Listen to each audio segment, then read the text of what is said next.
তো এখানে যদি প্রতি ঘরে ঘরে বিগ্রহ অর্চন, সেবা পূজা, মঠ মন্দির, সাধু সন্ন্যাসী, ভাগবত প্রচার হয়, ঠিক তার ফলশ্রুতিতে আমাদের মানবিকতা, মনুষ্যত্ববোধ, আমাদের চেতনা ফিরছে। তো যদি বিদেশিরা, পাশ্চাত্যবাসীরা প্রশ্ন করে, তোমাদের বঙ্গদেশে এত ধর্মের চর্চা, ঘরে ঘরে ভগবানের পূজা অর্চনা, কিন্তু তোমাদের মধ্যে হিংসা, বিদ্বেষ, দলাদলি, ভোগ বাসনা, ফলশ্রুতিত এটি সংস্কার হচ্ছে না, কি উত্তর দেব আমরা? এজন্য আপনাকে আমাকে যেটি করতে হবে সেটি শাস্ত্রসম্মত, শ্রুতি স্মৃতি বিধান বিনা, ভক্তি শাস্ত্র বিধান বিনা আপনি যতই ভগবত ভক্তির অনুষ্ঠানাদি করেন, গোস্বামীগণ সতর্ক করে বলছেন এটা উৎপাত। আর খুব বাস্তব সত্য হলো এই উৎপাতই শুরু হয়েছে চারিদিকে। এজন্য আমাদের পর্যবেক্ষণ, আমাদের যাত্রা, আমাদের লক্ষ্যে পৌঁছাতে গেলে খুব সতর্ক পদবিন্যাস করতে হবে। প্রতিটি পদক্ষেপ শাস্ত্রীয় অনুযায়ী হতে হবে। এজন্য খুব ধ্যান দিয়ে শুনুন, মানুষের মধ্যে ভগবান এমন একটি জিনিস দিয়েছেন যার দ্বারা সে নিজের কল্যাণ করতে পারে। উদ্ধারিত আত্মনা নাত্মা অবসাদয়ে, নিজের শত্রু না হয়ে সে নিজেই নিজের আত্মকল্যাণ করতে পারে, আবার নিজেই নিজের শত্রু হয়ে সে তার পতনের, ধ্বংসের কারণ হতে পারে। এই জন্য ভগবান আমাদের মধ্যে যেটা দিয়েছেন এটা বিবেক এবং বিচার। এই বিবেক এবং বিচার নিয়ে আজকে দুটি কথা। কার্য এবং অকার্য, ত্যাগ এবং ভোগ, কল্যাণ এবং অকল্যাণ, কর্তব্য এবং অকর্তব্য, এটি বিবেক নির্ণয় করে। আর বিচার আমাদের সেটি সিদ্ধান্ত গ্রহণের সহায়ক হয়। বিচার থাকতে হবে। বিচার অর্থাৎ সৎ এবং অসৎ, কর্তব্য এবং অকর্তব্য, এই দুটি নির্ণয়ে আপনার ভেতরের বিবেক এবং বিচারকে কাজে লাগাতে হবে। আজ এটি প্রায় আমরা করি না। এই বিচার কেমন? যার বিচার শুদ্ধ, যার বিচার শাস্ত্রসম্মত শুদ্ধ, তার দ্বারা প্রতিটি কর্ম নিজ এবং দেশ ও দশে অপরের কল্যাণ হয়। কিন্তু যার বিচার অশুদ্ধ, কাম কামনা, হিংসা, বিদ্বেষ প্রসূত, তার দ্বারা নিজের কল্যাণ তো নয়, সে জগতের অকল্যাণ করে বলবে। এই জগতে দুই শ্রেণীর মানুষ আছে, ধ্বংসাত্মক মানুষ আর সৃষ্টিআত্মক মানুষ। কিছু মানুষ জগৎকে কিছু দিতে আসে, সমাজকে কিছু দিতে আসে, এই জগতের মঙ্গল কিছু কর্মে তার আত্মনিবেদন থাকে, সে করতে আসে, সৃষ্টি করতে আসে, কল্যাণ করতে আসে। বিপরীত কিছু মানুষ আছে যারা জগৎ ধ্বংস করতে আসে, জগতের ক্ষতি করতে আসে। আর এর মূলেই হলো বিচার। যার বিচার শুদ্ধ, তার ক্রিয়া কর্ম শুদ্ধ। আচ্ছা, কাঁটার বীজ বপন করলে তার থেকে ফুল পাওয়া যাবে কি? যাবে কি? আচ্ছা, আপনি কাঁটার বীজ বপন করেছেন, ক্ষেত্রে কাঁটার কণ্টকের বীজ বপন করে মনে করেছেন আমি কাঁটা চাই না, আমি এর থেকে সুগন্ধি ফুল চাই। আর এই ভেবে আপনি ওখানে সাত্বিক ভাগবত পাঠ দিলেন, ওই খেতে গঙ্গা জল দিয়ে বীজগুলো সেচন করলেন, আর ওখানে বৈষ্ণব সেবা করালেন। এত কিছু করার পরেও কাটার বীজ ভুল হয়ে পড়বে কি? কথা বলুন, সম্ভব কি? এই সাত্বিক ভাগবত দিলেন যে ওখানে ওখানে গঙ্গা জল দিয়ে যে ক্ষেতটাকে ভেজালেন, ওইখানে যে বৈষ্ণব সেবা দিলেন, কাটার বীজ দূর হবে না? বলো হওয়া সম্ভব নয়। আর কাটার বীজ লাগিয়ে ফুল পাওয়ার জন্য ভজন সাধন করার দরকার নেই, কারণ ওটা হবে না। ঠিক আমার বিচার যেমন, আমার জীবন, আমার কর্ম, আমার ভবিষ্যৎ তদরূপ ফল করবে। এই বিচারটা মানুষের আসার জন্য এই ভাগবত পাঠ। ভাগবত শুধু আবেগের বস্তু নয়, ভাগবত মানে শুধু লীলা কথা নয়। ভাগবত একটি মানুষকে চেতনা দিতে। এই যে কাল দীপাবলি উৎসব গেল, শাস্ত্রকে যদি মানেন আপনি, যথাযথ শাস্ত্র নির্ণয় করেন, এই দীপাবলি যে আলোর উৎসব, এটি কি সত্য সত্য এর তত্ত্ব জেনে করেছি, আমরা বিচার করে করেছি? দেখুন, দীপাবলি আলোর উৎসবে, এই উৎসবটা সনাতন বৈদিক সভ্যতায় পালিত হয় কার্তিকের অমাবস্যাতে। আমাদের 12টি মাসের মধ্যে যেগুলি ঋতু আছে, তার মধ্যে সব থেকে গাঢ় ঘন তিমির অন্ধকার এই কার্তিকের অমাবস্যা। আর এই দিনই ঋষিরা দীপ জ্বালতে বললেন, দীপাবলির উৎসব। আচ্ছা, এই উৎসবটা পূর্ণিমাতে হলে ভালো হতো না? শাস্ত্র এবং ঋষিরা ভোর অমনিশার অন্ধকারে আলোর উৎসবটার তিথি কেন ঘোষণা করলেন? পূর্ণিমাতে করলে ভালো হতো না? বলো না, আলোতে আলোর প্রয়োজন নেই, অন্ধকারেই আলোর প্রয়োজন। যেখানে আলো সেখানে আলোর প্রয়োজন নেই। দিবা ভাগে অধিক প্রজ্বলিত করার বিশেষ কারণ নেই, আলো জ্বলবার কারণ নেই। তিমির ও অন্ধকারে আলো জ্বালো। তো ঋষিরা বললেন, শুধু অমাবস্যার অন্ধকার কি জগতে? এর থেকে ঘোর কোটি অন্ধকার তোমার হৃদয়ে রয়েছে, যার নাম অজ্ঞান। দেখুন, শাস্ত্রকে অনুধাবন করতে হবে। ঋষিরা বলছেন, শুধু কৃষ্ণপক্ষে অন্ধকার না, রাতটা শুধু অন্ধকার না, অন্ধকার অনন্ত জন্ম ধরে তোমার হৃদয়ের মধ্যে আছে, এটার নাম অজ্ঞানতা। এটিকেই প্রকৃত অন্ধকার বলা হয়। ঋষিরা বললেন, বাইরে হাজার বাতি জ্বাললে, প্রদীপ জ্বাললে, তাতে বাইরের আঘাত দূর হলো, কিন্তু তোমার হৃদয়ের যে অজ্ঞানতা, অবিদ্যা, এগুলি দূর হলো তো? এই জন্য সাধক রামপ্রসাদ মাতৃভক্ত মাকে একটা অঞ্জলি দিয়েছেন, সঙ্গীতাঞ্জলি। আমার চেতনা চৈতন্য করে দে মা চৈতন্যময়ী। শব্দগুলো ধ্যান দিন। আমার চেতনা, অর্থাৎ আমার বিচারকে, আমার চেতনাকে চৈতন্য দিয়ে দাও মা। তুমি তো চৈতন্যময়ী, তুমি আত্মা শক্তি ভরা, তুমি জ্যোতির্ময়ী, শক্তির অধীশ্বরী, আত্মা শক্তি। আমার ভেতরে সেই অজ্ঞানতাকে, অচেতনাটাকে চেতন দিয়ে জাগিয়ে দাও। তুমি তো চৈতন্যময়ী। আলো বাইরে জ্বাললাম, ভেতরে আলো জ্বাললাম কি? অন্ধকারে আলোর প্রয়োজন, আলোতে আলোর প্রয়োজন নাই। এমনি আমাদের হৃদয়ে অনন্ত জন্ম ধরে কামনা বাসনার তিমির অজ্ঞান আধার রয়ে গেছে, এখানেই আলো জ্বালতে হবে। এর নাম দীপাবলি।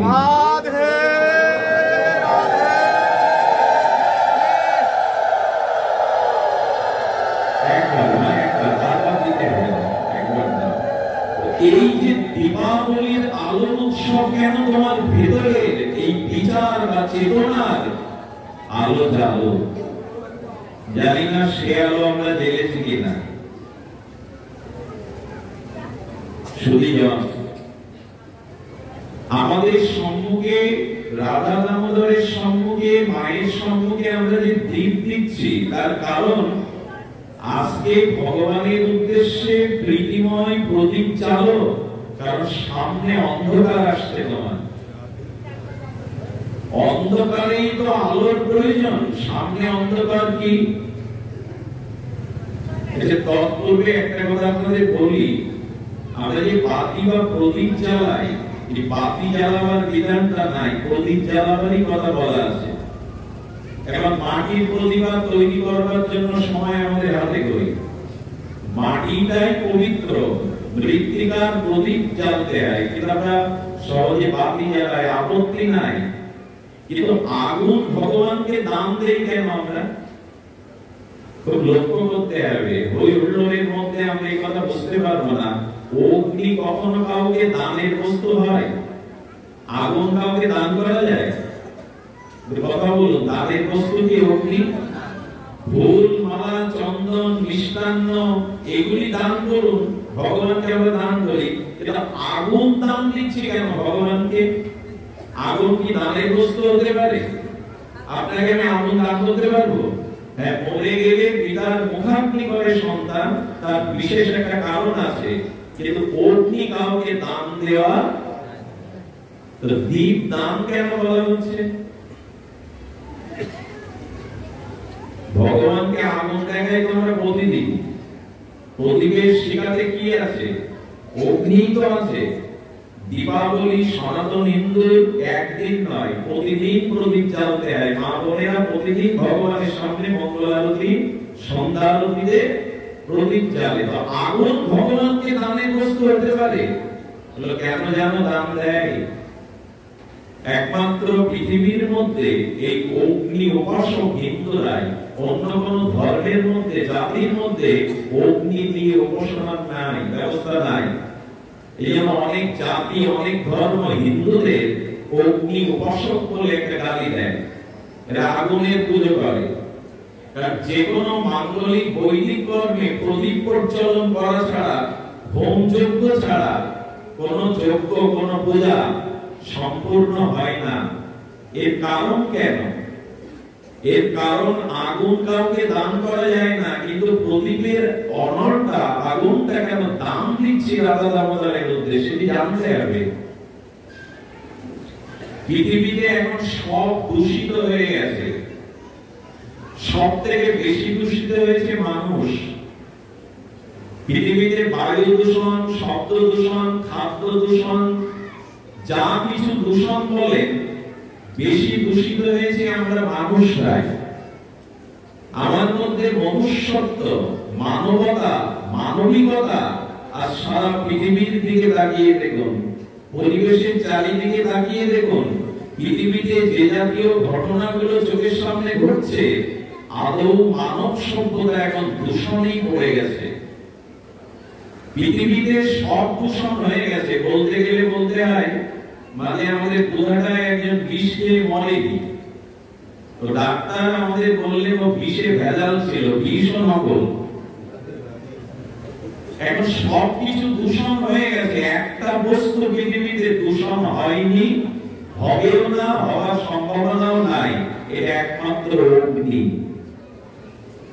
আগুন কোনদিন দূষিত হয়নি, হবেও না, বরঞ্চ পৃথিবীতে সোনার মতো উন্নত ধাতুকেও অগ্নিতে খাঁটি করতে হয়। দূষিত বস্তু অগ্নিতেই শুদ্ধ করতে হয়। ঋষিরা এমনি এমনি হোমের ব্যবস্থা করে যায়নি, এমনি এমনি দীপদানের কথা বলে যায়নি। আগুনের থেকে শুদ্ধ পবিত্র বস্তু পৃথিবীতে নাই। এই জন্য ভগবানকে কিছু দিতে গেলে, সুন্দরকে কিছু দিতে গেলে সুন্দরই দিতে হয়, পবিত্রকে, পরম পবিত্রকে কিছু দিতে গেলে পবিত্রই দিতে হয়। একটি জায়গায় অগ্নি কেবল দূষিত, আর সব জায়গায় অগ্নি পবিত্র। শ্মশানের চিতার আগুনটা পবিত্র নয়, এই জন্য চিতার পাশে শ্মশানে গিয়ে কিছু খেতে নেই। এই কথা হিন্দুদের কি করে বোঝাবেন? শ্মশানের চিতা যখন জ্বলে, তার আশেপাশে মুখে কিছু আহার করতে নেই, কারণ চিতার অগ্নিটি পবিত্র নয়, আর সব অগ্নি পৃথিবীতে পবিত্র। তাই পবিত্রকে সুন্দরকে সুন্দরই দিতে হয়। এই জন্য অগ্নি উপাসনা আমাদের। আপনি হোমে লাল সাদা নীল ফুল দিলেন, হোম শেষে ওগুলো নীল সাদা পাবেন, অগ্নি সবাইকে একাকার করে দেয়, গ্রাস করে নেয়। তেমনি এই অগ্নি হলো জ্ঞান, এই অগ্নি হলো চেতনা, এই অগ্নি হলো বিচার। এই আপনাকে শুদ্ধ আগুন যেমন সবকিছুকে পুড়িয়ে একাকার করে দেয়, মানুষের চেতনা, মানুষের জ্ঞান, মানুষের বিচার তাকে একমুখী করে দেয়। আজকে বিচার নিয়ে আলোচনা। বিচার যদি আপনি না থাকে, আপনি কাঁটার বীজ বপন করে গঙ্গা জল ঢাললে 7 দিন ভাগবত পাঠ দিলে ফুল গাছ হবে না। আপনার বিচার যদি শুদ্ধ না হয়, আপনার জীবন, আপনার ধর্ম, আপনার চেতনা শুদ্ধ হতে পারে না। বিচার মানুষকে কি করে দেখুন, এখানে শত শত নরনারী একসাথে বসেছে, কিন্তু প্রত্যেকের বিচার, আমরা এখন শ্রীমন্দিরে এসেছি, আমরা এখন ভাগবত পাঠ শুনতে এসেছি, এই জায়গায় নরনারী একসাথে বসলেও কারো মনের মধ্যে কোনো বিকার আসার সম্ভাবনা নেই, কারণ বিচার নিয়েই সে এখানে বসেছে। এখানে নারী পুরুষ একসাথে সহাবস্থান করলেও কারো মধ্যে কোনো বিকার আসার সম্ভাবনা নেই। বিচার নিয়ে আপনি এখানে বসেছেন। আমি ভাগবতে এসেছি, সাধু সঙ্গে এসেছি। বিচার প্রয়োজন। বিচার যদি শুদ্ধ না হয়, আপনার জীবন, আপনার ভবিষ্যৎ, আপনার কর্ম শুদ্ধ হবে না। এই জন্য দয়া করে প্রদীপ কেন কাল জানলাম আমরা, দীপাবলি কেন দীপদান দিলাম, সামনে ঘোর দুটি অন্ধকার আসছে। খুব মন দিয়ে শুনতে হবে। খুব দার্শনিক বিচার করেছেন আমাদের আচার্যরা। দুটি অন্ধকারের মধ্যে একটি হলো মৃত্যুর পরে। মৃত্যুর পরে অর্থ, বিত্ত, আত্মীয় স্বজন, ওই মৃত্যুর পরে ওই অন্ধকার পথে কেউ আমার সাথী হবে না। হবে কি? সাথী হবে না। বরঞ্চ যে টাকাকে ভালোবেসেছিলেন, সে টাকা আপনার জন্য মায়া করবে না। তুমি সারা জীবন পরিশ্রম করে সঞ্চয় করেছো, আমায় ছেড়ে চলে যাচ্ছ। আচ্ছা, আপনি টাকাকে ভালোবাসেন, টাকা আপনাকে ভালোবাসে তো? আপনি যে বাড়িটা করেছিলেন, প্রাসাদ সমান বাড়ি, আপনি যেদিন চলে যাচ্ছেন শ্মশান, সেদিন বাড়ি আপনার ভালোবাসার প্রতিদান দেয় তো? বাড়ি ভালোবাসতে পারে কাউকে? জড় বস্তু ভালোবাসতে পারে? আর যে স্ত্রী, পুত্র, পরিজন, কুটুম্ব, তারা শ্মশানে অর্ধেক লোক কিছুক্ষণ চিতা জ্বালালেই চলে আসে। দোকান খুলতে হবে, অফিসে যেতে হবে, বিদ্যুৎ বিল দিতে হবে, বেশিক্ষণ থাকে না। আর যারা শেষে থাকে, তারা চিতার কলসি ভেঙে দিয়ে বলে, ওদিকে আর চেও না, বাড়ি চলো। ওই মন্ত্রই আপনার দিকে যাওয়া শেষ। মৃত্যুর পরে যে অন্ধকার পথ, ওইখানে কে আলো দেখাবে আপনাকে? পথ চেনাবে কে? ওই সময় তো দেহ থাকবে না, টাকা থাকবে না, বন্ধু বান্ধব থাকবে না। ওই অন্ধকার দিনে যাতে অন্ধকারের পথে, পতনের পথে, নরকে না যেতে হয়, আলোর পথ পাও। এই জন্য আজকে ভগবানকে দীপ দাও, যাতে মৃত্যুর অন্ধকারে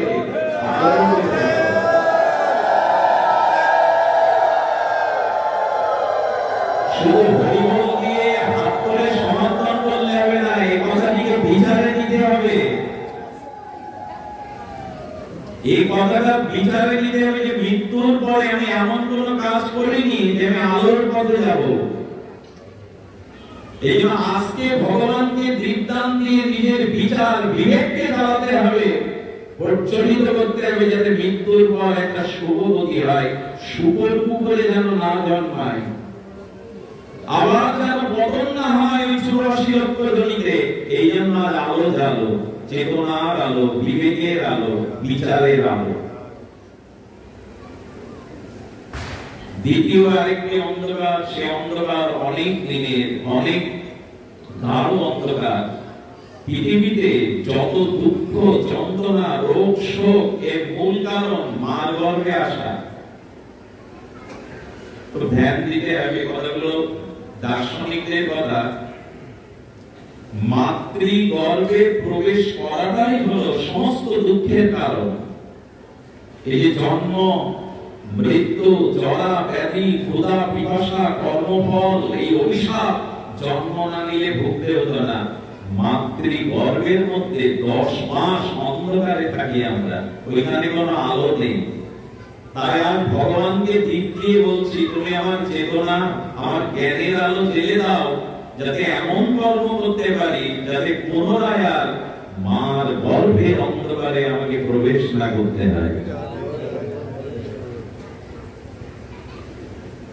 এর নাম বিচার, এর নামই এই দীপদানের মহিমা। কালকে অনেক দীপ জ্বেলেছি আমরা, মঠ, মন্দিরে, দোকানে, প্রতিষ্ঠানে, এই সমস্ত রাস্তাঘাটেও তো দীপ জ্বাললাম। প্রশ্ন হলো, ভেতরের চেতনা বিচারের দীপ জ্বাললাম কিনা, জ্ঞানের আলো জ্বলল কিনা? এই বিচার ভাগবত থেকে নিতে হবে। দেখুন, বিচারের কথা বারবার বলা হচ্ছে কেন? যার বিচার যেমন, যার বিবেকের চেতনা যেমন, তার পরিণতি, তার উদ্ধার বা পতন তেমনই। ঘটনা মনে করে, একবার রাজস্থানের এক পণ্ডিত ছিলেন, বৃদ্ধ পণ্ডিত। সেই পণ্ডিতের বাড়ির সামনেই একটা ঘটনা ঘটলো, সুঘটনা না, দুর্ঘটনা।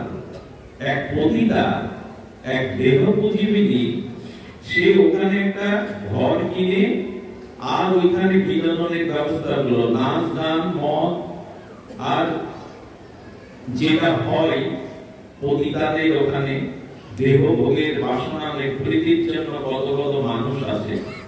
আচ্ছা, পণ্ডিত জপ ধ্যান নিয়ে থাকেন, শাস্ত্র আলোচনা নিয়ে থাকেন, ওই দিকে তার দৃষ্টি গেল।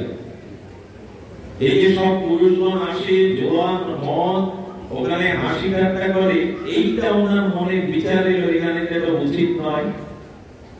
কিন্তু সে পতিতা রাজবেশ্যা, সে এই কর্মের লাইসেন্স প্রাপ্ত, তাকে গিয়ে শাসিয়ে বলছে এখানে সব কর্ম চলবে না, তুমি এখান থেকে বিদায় নাও, আমি পণ্ডিত ব্যক্তি, আমার সম্মুখে আমি এসব হতে দেব না। আর এই পাপ কেন তুমি করছো? এর দ্বারা তো তোমার পতন আসবে। পতিতার এই পণ্ডিতের কথাগুলো বিচারে নিল, সত্যি তো সারা জীবন এই দেহ পুজবিনে পাপ করছি। পণ্ডিত তো ঠিক কথা বলেছেন। উনি ধীরে ধীরে বিচার করতে লাগলেন যে ধীরে ধীরে আমি এই পেশা থেকে দূরে সরে যাব।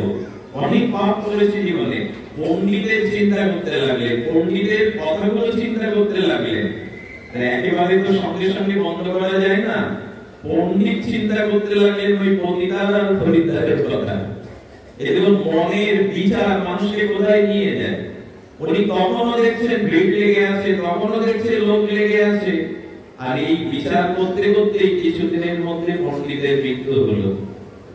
যমদূত যখন এসেছে, পণ্ডিত তো চেতনা তার আছে, শাস্ত্র জ্ঞান আছে, বললেন তোমরা তো আমার কাছে আসতে পারো না, আমি গল্প শোনাতে এই ব্যাসপীঠে বসিনি। উনি বলছেন তোমরা আমাকে নিতে পারো না, আমি সারা জীবন পাণ্ডিত্য করেছি। বলে তোমার বর্তমান মনের বিচার ওই পতিতাকে নিয়ে, দরিদ্রকে নিয়ে, তোমার মনের যে বিচার মৃত্যুর সময় তোমার সেই রূপ গতি ভগবান বলে দিয়েছেন। ভাবি শরম ভবন তেজে অন্তে বলে বরং তম তম বৈদিকন্তেও সদা তদ ভাব ভাবিতা।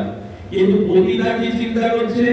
পতিতা বারবার ওই পণ্ডিতের কথা, নিজের পাপের কথা, পতনের কথা চিন্তা করতে করতে ওই চিন্তায় মগ্ন থেকে মারা গেলে তার সদ্গতি হলো, কিন্তু পণ্ডিতের অধোগতি হলো শুধু বিচারের কারণে। এই জন্য দয়া করে বিচার শুদ্ধ করুন। আপনি যতটা লোককে ব্যথা দেবেন, কষ্ট দেবেন, দুঃখ দেবেন, চোখে জল ঝরাবেন, যাকে আপনি ওকে দিলেন না, আপনি আপনাকেই ওই দুঃখ বা চোখের জলের কারণ ঘটালেন। কাঁদালে কাঁদিতে হয়, কাউকে কাঁদাবেন, দুঃখ দেবেন তো তার এর একটা প্রমাণও আছে। ভগবান শ্রীকৃষ্ণ মথুরায় কংস বধের পরে দেবকী এবং বসুদেবকে প্রণাম করে শৃঙ্খল মুক্ত করতে কারাগারে গিয়েছিলেন। দেবকী তখন চোখের জলে বলছেন, দাঁড়াও কৃষ্ণ, আমি জানি তুমি পরম ব্রহ্ম, তুমি চতুর্ভুজ নারায়ণ, বৈকুণ্ঠের বিলাস মূর্তি, তোমার মতো ভগবানকে গর্বে পেয়েও আমি কেন মা ডাক শুনতে পারিনি? বুকে দুধ পড়েছে, পাগল হয়ে গেছি পাগলিনীর ন্যায়। তুমি তোমার মুখে বাৎসল্য রস, তোমার মুখে আমার স্তন্য দুগ্ধ, তোমার মুখের মা ডাক শুনতে পাইনি, আমি কারাগারে বন্দী কেন? এই প্রশ্নের উত্তর দিয়ে তুমি আমার শৃঙ্খল মুক্ত করো। প্রশ্ন তো প্রশ্নই। দেবকী তো প্রশ্ন করতে পারে, তোমার মতো ভগবানকে আমি মা হয়ে কেন আমার এই দুর্দশা? শ্রীকৃষ্ণ তখন মুরলীধারী শ্যামসুন্দর নয়, বলছে মা আমার দিকে পুনরায় তাকাও।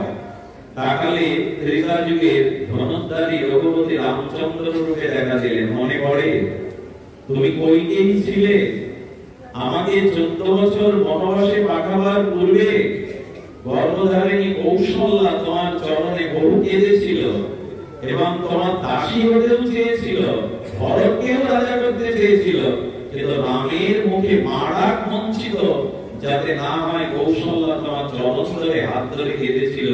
যদি কৌশল্যার চোখের জল তুমি নিরাকরণ করনি, বরঞ্চ চোখের জলের কারণ হয়েছিলে, আর সেটাই ফিরে পাচ্ছ। কাউকে কাঁদালে কাঁদতে পারে।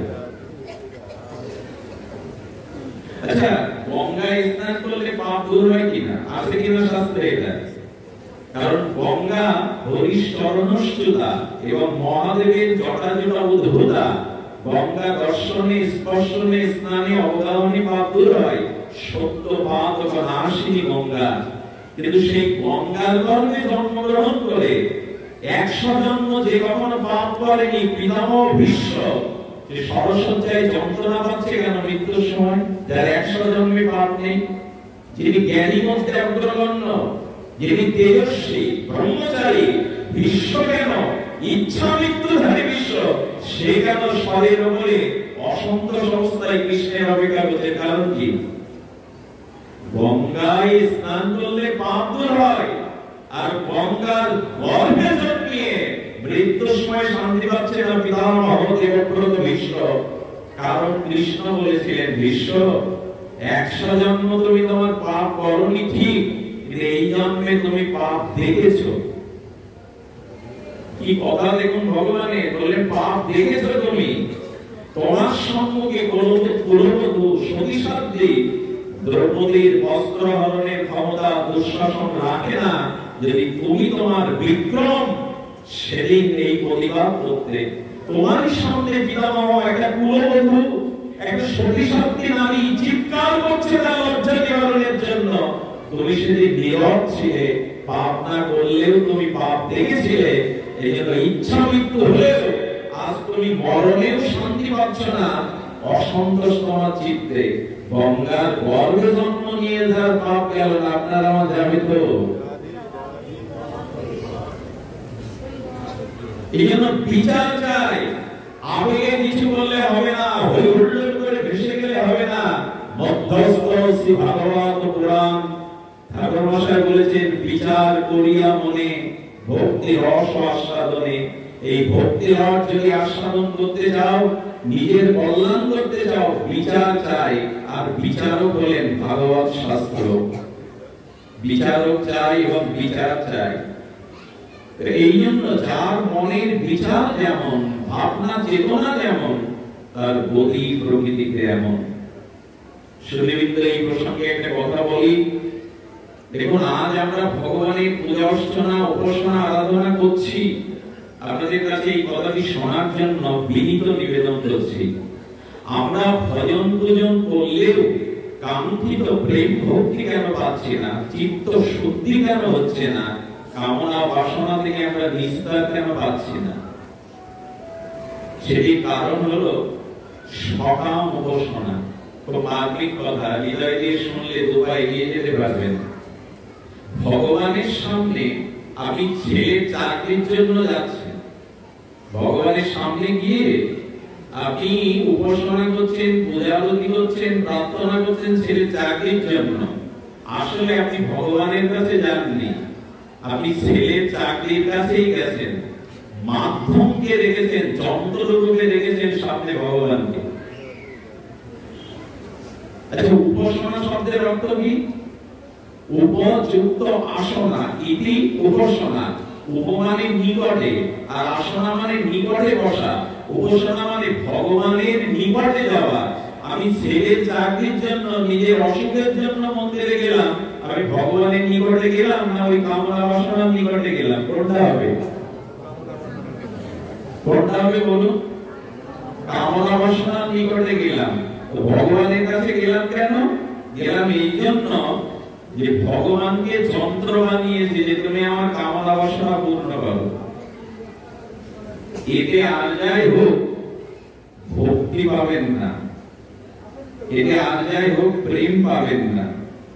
মনে আছে আপনাদের সত্যব্রত মুনি এই দামোদর অষ্টকে একটি অপূর্ব শ্লোক, চতুর্থ সংখ্যক শ্লোকে বলেছেন, ভগবানের কাছে যদি কেউ যান, ভগবানকে আরাধনা উপাসনা করেন, তবে নিজের কোন স্বার্থ বা সুখের চাওয়া নিয়ে, স্বকামনা নিয়ে যাবেন না। আপনার ভালোটা আপনার থেকে ভগবান বেশি বোঝেন, ভারটা তার উপরে দিয়ে দিন। আপনার কিসে মঙ্গল? আচ্ছা, রামপ্রসাদের গান শুনতে মা বেড়া বেঁধে দিতে এসছে। কি বেঁধে দিতে এসছে? বেড়া। বেড়া থাকবে কেন রামপ্রসাদে? যার বেড়ার দড়ি ভিড়াতে জগৎ জননী মা আসে। রামপ্রসাদ বেড়া পড়ে যাচ্ছে, খড় নেই ঘরে, কিছু চাও আমার কাছে? চাই না মাগো। কে বলতে পারবো তো? এই জায়গাটায় আসতে পারবো তো? স্বামী বিবেকানন্দের পিতা মারা যাওয়ার পরে অনেক ঋণ হয়ে গেছিলেন ওই পরিবার। বিধবা মা সন্তানদের দুটো খেতে দিতে পারতেন না। স্বামীজি 2-4 দিন কলকাতার রাজপথে একটা কাজের জন্য অফিসে বসে ঘুরেছেন। কলকাতার রাজপথে টিউবওয়েলে জল খেয়ে মিথ্যা কথা বলেছে মাকে যে বন্ধুর বাড়ি থেকে খেয়ে এসছি। সেই নরেন দত্তের সম্মুখে কল্পতরু রামকৃষ্ণ বললেন, যা মা ভবতারিণীর মন্দির খোলা আছে, যা চাইবি তাই পাবি, মা কল্পতরু। বারবার ফিরে এসে বলল, ঠাকুর নিজের সুখ সুবিধা চাইতে ভুলে গেলাম, মার কাছে গিয়ে চাইলাম মা আমায় জ্ঞান দাও, বিবেক দাও, বৈরাগ্য দাও, শক্তি দাও, যাতে জগতের সেবা করতে পারি। তার কাছে কি জন্য যেতে হয়? নিজের সুখের জন্য। নিজের চাওয়া পাওয়া নিয়ে অনেকে আবার লিস্ট নিয়ে যায়, মনে যদি না থাকে। দুর্দশা আমাদের এই লিস্ট নিয়ে যায়, কি কি চাইবো ভগবানের কাছে। বরঞ্চ শুনুন সত্যব্রত মুনি কি বলছেন, বরং দেবং মোক্ষন্না মোক্ষবদিং বাণাচান্নং প্রিয়ে অহং বরে সাদ পিহ। কি মন্ত্র ঋষিদের! ইদন্তে গোপনাথ গোপাল বালং সদা মে মনস্থ বিস্তরং কিউ মনা। বলছেন দেখো তুমি বরেশ্বর, হে জগদীশ্বর, হে দামোদর, তুমি বরের ঈশ্বর, তুমি বর দিতে পারো, তুমি বিপদ ধরো। যা চাই জীবের কাঙ্ক্ষিত মনোবাসনা তুমি পূর্ণ করতে পারো। তবু তব ঠাই কিছু নাহি চাই, মোক্ষ মোক্ষ বলি বড়। এই সারা মাস তো পড়লাম, এটা চেতনা এলে তো, বিচার এলে তো, কি চাইছে সত্যব্রত মুনি? তবু তব ঠাই কিছু নাহি চাই, মোক্ষ মোক্ষ বলি বড়। এমনকি মোক্ষ চাইছে না। মৃত্যুর পরে আমার জন্ম মৃত্যু চক্রে থেকে আমি মুক্তিও চাই না। তুমি বর দিতে পারো, তুমি বরের অধীশ্বর, তবু তোমার ঠাই এই করো না যেন অবিরত গোপাল তনু। আমাকে যদি কিছু দিতে চাও এই দাও। তোমার ওই ব্রজলীলাতে, বৃন্দাবন লীলাতে সখাসনে তুমি যেমন গোষ্ঠ খেলা খেলেছিলে, ওই সখাদের একটা শরীর দিয়ে তোমার নিত্য লীলাতে আমায় নাও, যাতে তোমাকে সুখ দিতে পারি, আনন্দ দিতে পারি। আমার হৃদয়ে আবির্ভূত হয়ে অন্যবারে কাজ নাই। তুমি আমার হৃদয়ে আবির্ভূত হও, আমি তোমার লীলা, তোমার নামে যেন নিমগ্ন হতে পারি। অন্য বরে কাজ নাই, আমি অন্য কিছু চাই না। এটা সারা মাস পড়লেন, অথচ চাইলেন কি? আমি এই শ্লোক কি বললাম তো, দামোদর অষ্টকের শ্লোক। এটাই তো এই মাসে পাঠ করতে হয় আমাদের। তো উনি কি চাইছেন, আমি কি চাইছি? মার্মিক একটা কথা স্মরণে এলো, ভগবানের কাছে গিয়ে যদি কামনা বাসনা চান, আত্মসুখ চান, গোবিন্দ বলছেন এরা মূর্খ। প্রভু কহে আমার ভজে মাগে বিষয় সুখ, প্রভু হচ্ছে আমার ভজন করছে, আমার চরণে প্রণাম করছে, ফুল তুলসী দিচ্ছে, অথচ বিষয় সুখ চাইছে, সংসার সুখ চাইছে। গোবিন্দ বললেন অমৃত ত্যাগী বিষ মাগে এত বড় মূর্খ। এদেরকে মূর্খ বলেছেন গোবিন্দ। বললেন এরা আমার কাছে অমৃত না চেয়ে বিষ চাইছে। আর কি বলছেন, আমি বিজ্ঞ তাহে বিষয় বিষ কেন দিব, সচরণামৃত দিয়া বিষয় ভুলাইব। গোবিন্দ বলছেন ও অজ্ঞ হতে পারে, আমি বৃদ্ধ, আমি ওকে বিষয় দেব না, বিষয় ভুলে দিয়ে আমি ওকে আমার চরণে ভক্তি দিয়ে দেব। ভক্তি দিয়ে দেব আমার চরণে। আমি যেন মুক্তিও না চাই তোমার কাছে, অবিরত আমার হৃদয়ে তোমার নাম রূপ লীলা জেগে থাকুক। আরো একটা কথা বলি, কথাটা অপরাধ দেবেন না, কষ্ট পাবেন। মন্দিরে গিয়ে যদি অন্যের ক্ষতি আর আপনার মঙ্গলে প্রার্থনা করে বসেন, আপনি মোহজালে জড়িয়ে গেলেন, পতনের জালে। খবরদার, মন্দিরে গিয়ে ভগবানের সামনে অন্তত শত্রুর অমঙ্গল কামনা করবেন না। ভগবানের ওই দৃষ্টি নাই, তার কাছে কে মিত্র কে শত্রু। শুনিলাম আমাদের একটি ঘটনা মনে পড়লো, ঘটনা সুঘটনা জানা প্রয়োজন। রাম দত্ত আর বিষ্ণু দত্ত দুইজন একই গ্রামে। তো রাম দত্ত যদি দার্জিলিং বেড়াতে যায়, ও বলে ওর থেকে ভালো জায়গায় আমি বিদেশে যাব, গিয়ে দুটোই পোস্ট করে মোবাইলে, দেখো আমি কত ভালো জায়গায়, ওর থেকে ভালো জায়গায় গেছি। প্রতিযোগিতা। ও যদি গাড়ি কেনে 10 লাখ টাকা, ও কেনে 15 লাখ টাকা, এই প্রতিযোগিতায় নেমেছে, যেটা মাৎসর্য দোষ বলি। অন্যের উন্নতিতে হৃদয়ে জ্বালা হওয়া এবং ওকে আমার থেকে বড় কিছু দিয়ে পরাস্ত করা, এই যে প্রতিযোগিতা, এটা মানব সমাজে এখন ব্যাধির মতো দেখা দিয়েছে। রাম দত্ত শ্যাম দত্ত এইভাবে বাড়াতে বাড়াতে একদিন বললেন ভগবান ছাড়া ওকে জব্দ করা যাবে না। শিবরাত্রির দিনে কাশীতে একটা বটবৃক্ষের নিচে গিয়ে ওম নমঃ শিবায়, ওম নমঃ শিবায় রাম দত্ত জপ করতে শুরু করেছে, যে ভগবানের কাছ থেকে বর নিয়ে ওকে নিচে নামাবো আর আমি সেরা হয়ে যাব। এই হলো, তা নাহলে আমি যা কিনি ও তার বেশি কেনে। এই প্রতিযোগিতায় গিয়ে ভগবানের কাছে গেল। আচ্ছা, বিষ্ণু দত্তের মনে ওই বাসনা জেগেছে, আজকে শিবরাত্রি ভগবানের উপাসনা করে বর পেলে ওকে পরাস্ত করতে পারবো। ও পাশে এক বটবৃক্ষের পাশে গিয়ে ওম নমঃ শিবায় সারা রাত আশুতোষের এই ওম নমঃ শিবায় জপ করলে উনি সন্তুষ্ট হন। পার্বতী মা বলছে শঙ্কর, হে ভগবান, ওরা দুইজন আপনাকে ভজন করছে ওম নমঃ শিবায় খুব কঠোর ভাবে, মনোযোগ ভাবে, আপনি ওদের কৃপা করুন। বলেন ওদের কৃপা করলে ওরা কৃপা পাওয়ার পাত্র না। বলে তবু বলছি আর শিবরাত্রির দিনে মুক্তিতীর্থ কাশীতে আপনি একটু কৃপা, বলে বলছে যখন যাই, কিন্তু ওরা কৃপার পাত্র না। দেখুন, এই বিষ্ণু দত্তের কাছে এসে বলছে আচ্ছা আমি তোমাকে করুণা করবার জন্য এসেছি, চোখ খোলো, বর চাও। বলে প্রভু আপনি শিব দত্তকে আগে দেখা দিয়েছেন না আমাকে? বললেন না, আমি তোমাকেই প্রথম দেখা দিয়েছি। বলে তাও ভালো। তখন বলছে তুমি বর চাও, কি চাও? তো ওকে যখন দেখা দেননি ও বিপদে পড়ে গেছে, আমি যা চাই তার থেকে যদি ডবল ও চাই,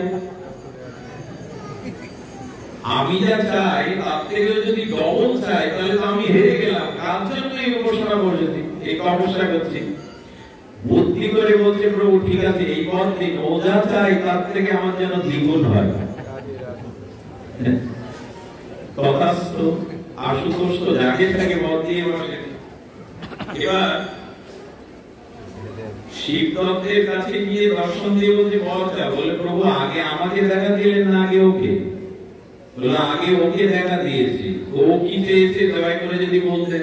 তোমার যা হবে তার থেকে যেন ডবল বা দ্বিগুণ হয়। চিন্তা করে বললো তাহলে বিষয় ঐশ্বর্য চাইলে তো আমার থেকে দ্বিগুণ হবে। বুদ্ধি করে বলছি প্রভু তাহলে আমার এক চোখ কানা করে দিন। কামনা বাসনা অপরের ক্ষতি চিন্তা করে মন্দিরে ভগবানের কাছে গেলে দশাটা এই হয়। আমার ছেলে চাকরি প্রার্থনা নিয়ে মায়ের মন্দিরে এসেছি, যদি শুনি একই সাথে পড়া পাড়ার একটা ছেলে চাকরি হয়েছে, তখন প্রার্থনার ভাষা উল্টে যায়। আমার হলো না ওর হলো কেন? এতে কিছু পাওয়া যায় না। মনটা বড় করুন, উদার করুন, বিচারটা শুদ্ধ করুন।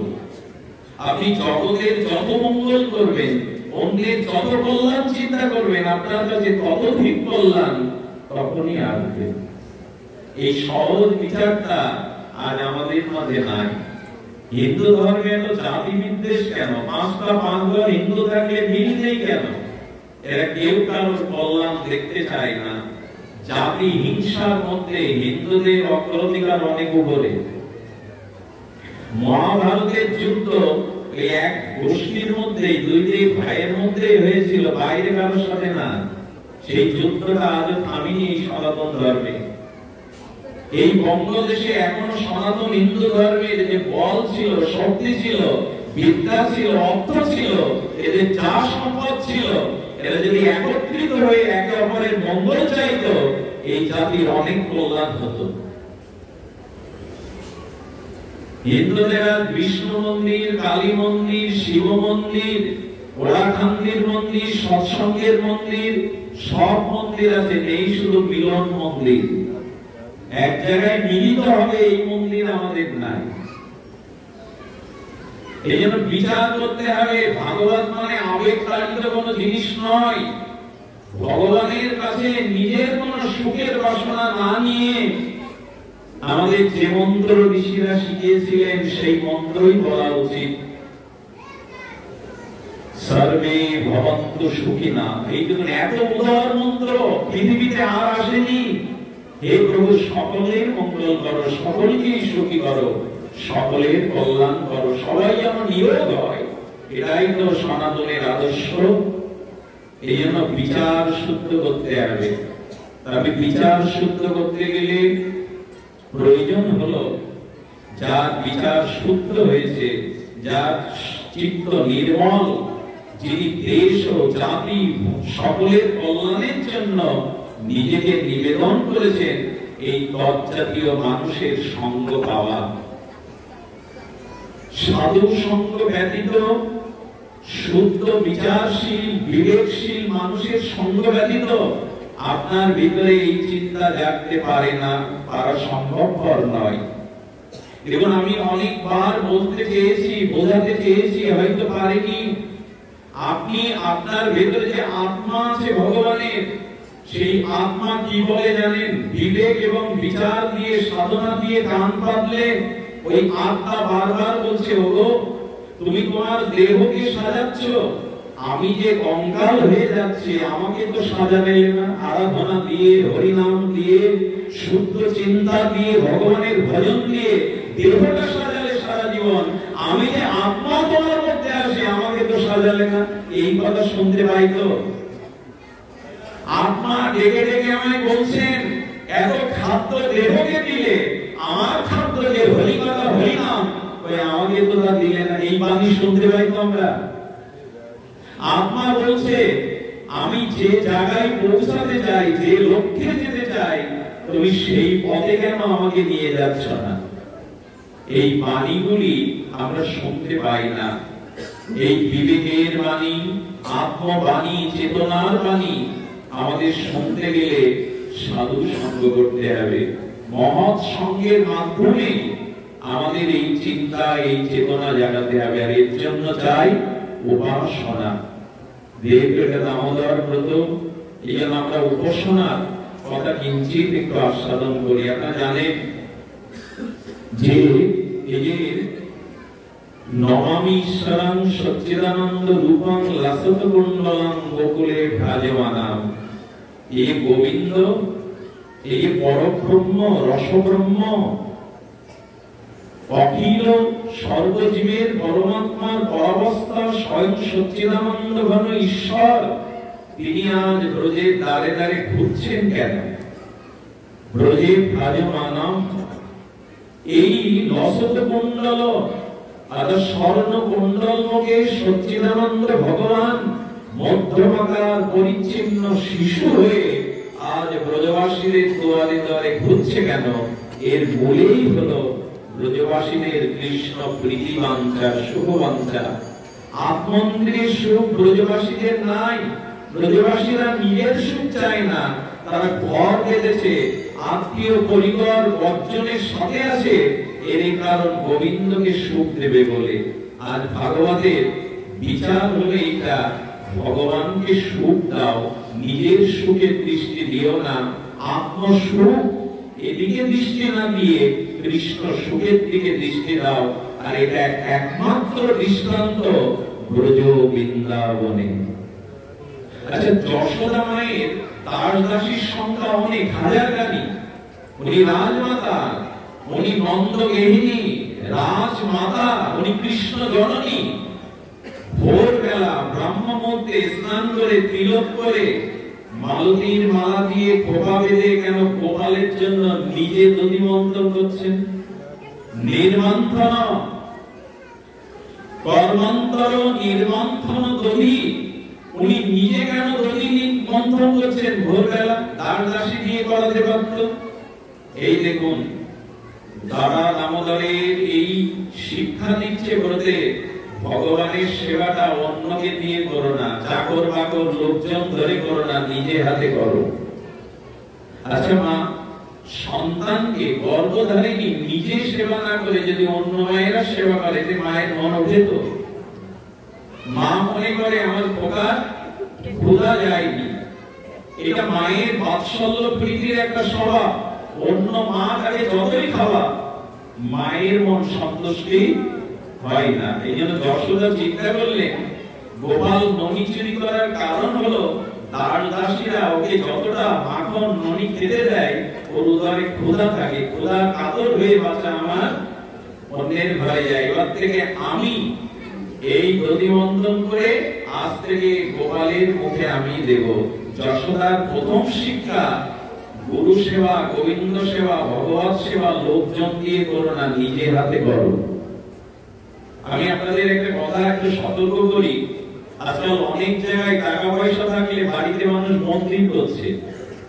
বড় একটা উদাহরণ, একটা মন্দির করলো, এখন মন্দির করার পরে সে চাকরি করে, ব্যবসা করে, তাকে ছুটতে হয়। কি করে জানেন? রাজস্থান থেকে হয়তো বিগ্রহ আনালো, ভারতবর্ষ থেকে দামি বিগ্রহ আনালো, কিন্তু ঠাকুর ঘরে গিয়ে তিন বেলা আরাধনা সেবার সময় নাই, এই জন্য 10-20 হাজার টাকা দিয়ে সেবক রাখে। ভগবান বললেন, আমাকে করলি মন্দির, আমাকে প্রতিষ্ঠা করলে, অথচ তুই আমার কাছে আসলি না, এই মন্দির করার কি লাভ? আর পরবর্তীতে যদি স্থান থেকে স্বপ্নস্থানে চলে যায়, এই মন্দিরের যে কি দশা হবে সে চিন্তা তার মাথায় নাই। শুধুবৃন্দ, দেহটাকে মন্দির করুন, যত পারেন দেহটাকে মন্দির করুন, আর এই দেহ মন্দিরের হৃদয়ে যুগলকে বসান, যুগল ভজন করুন। এখানে রাজমিস্ত্রি ইট কাঠ দিয়ে তৈরি মন্দির আর ভগবানের দেওয়া দেহ মন্দির অনেক বড়। আর যদি নিজে সেবা করতে পারেন তো মন্দির নির্মাণ করুন। বিগ্রহের সেবা যদি নিজে হাতে করতে পারেন, মহারাজ অম্বরীশ অনেকগুলো রানী তার ভাগবতে হচ্ছে কোটি বিয়ে করেছেন, করতে পারেন সেই যুগে, কিন্তু মন্দিরটা মার্জন করেন নিজে। রানীরা এসে বলছেন, আপনার প্রেয়সী রানী, মন্দিরটা আপনি কেন মার্জন করবেন, এখানে আমাদের ভাত দিন। অম্বরীশ মহারাজ বলছে, রানী, আমার সম্পদের ভাগ তোমরা পাবে, আমার যা কিছু স্থাবর অস্থাবর সব তোমরা পাবে, কিন্তু ভগবত সেবার এই সম্পত্তি আমি তোমাদের দেব না, এটা আমার। এই যে মন্দির মার্জন নিজ হাতে, এই সম্পত্তি আমি তোমাদের দেব না, এটা শুধু আমার। ভগবানের সেবা নিজে করতে হয়। যশোদা মা আজ নিজেই দধি মন্থন করছেন। নিযুক্ত সুকর্মন্তরে নিরন্তর স্বয়ং দধি, স্বয়ং মন্থন করছে। এগুলো আমাদের ভগবান আচার্যগণ শ্রীধর স্বামীবাদ টিকায় ভরিয়ে দিয়েছেন তত্ত্বের রহস্যে। আচ্ছা, ভোরবেলা মন্থন করছেন কেন উনি? ভোরবেলা করছেন এই কারণে, ঘোল থেকে দধি থেকে মাখন তুলতে গেলে উৎকৃষ্ট সময় হলো ভোরবেলা।